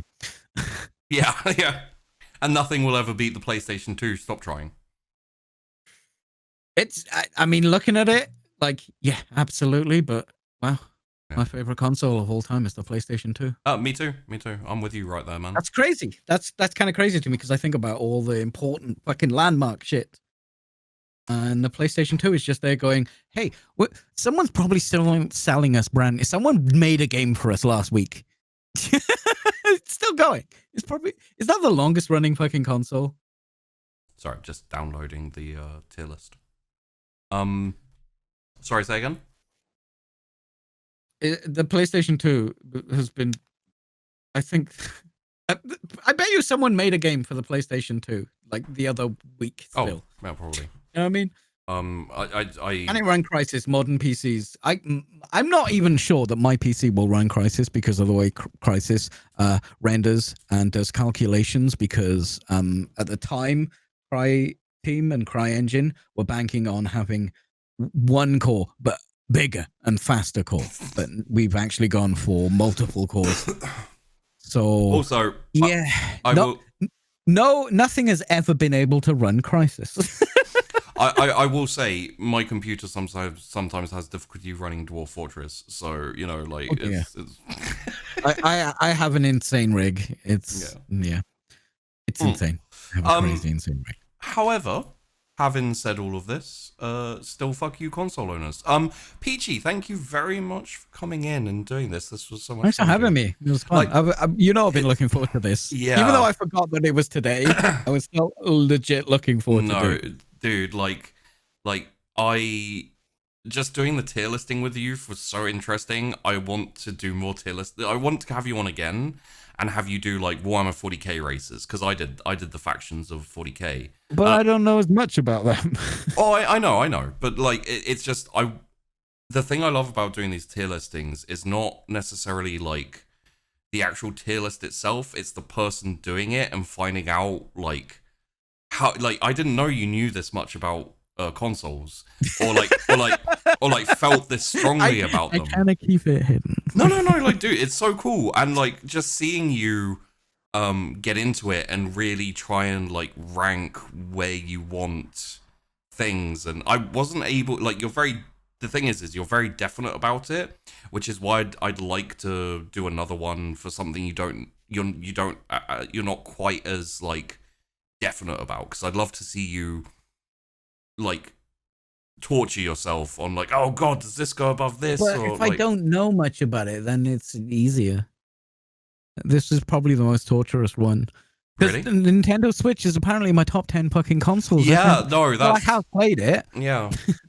It's Once. just like with everyone else, I was able to, you know, like recontextualize things, and they would be like, oh no, actually, you know, put the Space Wolves down one.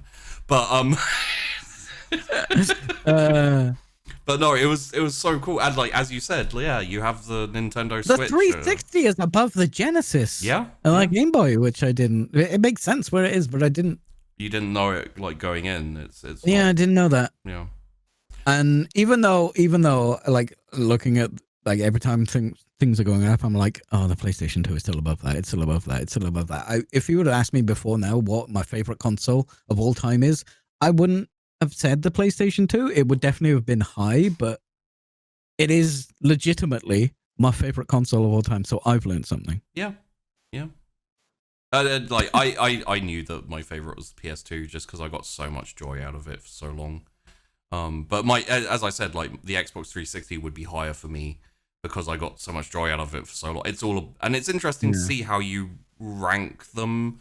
You know, there's no context to what you want going in, so I kind of leave it open as to like whatever reason you want to rank them is correct. You know, like Hydra, when he ranked his, he went on like how impactful they were to the setting, you know, how important they were to the setting, not his own personal like I like them better.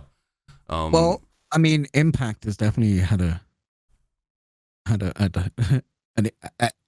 Impact has had an impact on this list. Oh, sure, me. but you still have the Nintendo Switch at 10, so you know it's not just that. Well, yeah, that's because of Impact. The Switch is at 10 because of Impact. The Nintendo Switch beat the crap out of me. Yeah, so next week is... I do think the Switch is a good console. Yeah, that's fair. And yeah, I've never played it, so I can't really, say yes or no or anything. Is the PS2 Tetris? Absolutely, it's Tetris. Next week... Is Tetris even on the PlayStation 2? Probably, yeah. So next week, PeachyPixel8 is coming back again to rank his favorite TTRPG channels. That's going to be interesting. Channels? Yeah. How fucked up would that be? Oh, good grief. Yeah, no, that's a joke. I'm contractually obliged to say that Table Story is the best TTRPG channel. Really? That's in your But then I'd be on your contract? channel, so I'd be contractually obliged to say yours is? We don't have contracts. Shit. Yeah. I didn't say contracts. I said contractually obliged. Yeah, exactly. That's contracts. What are you No, it talking about? isn't. Okay, it's different. Of course, the friend contract. Yeah. Yeah. The unwritten friend contract.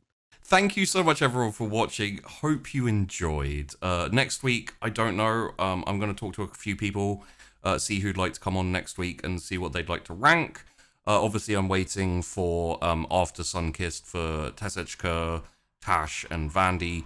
But we'll see about getting someone who can talk some interesting stuff about TTRPGs and torture themselves with a tier list, because that's always fun. As I said, links to all of PeachyPixel8's things will be in the description, as always. If you want to investigate him for legal purposes, you can check out all of this. You can check out all of his stuff in the description below the video. And yeah, we'll hope to have him on The Wandering In again soon. Thank you very much, Peachy. Thanks for having me.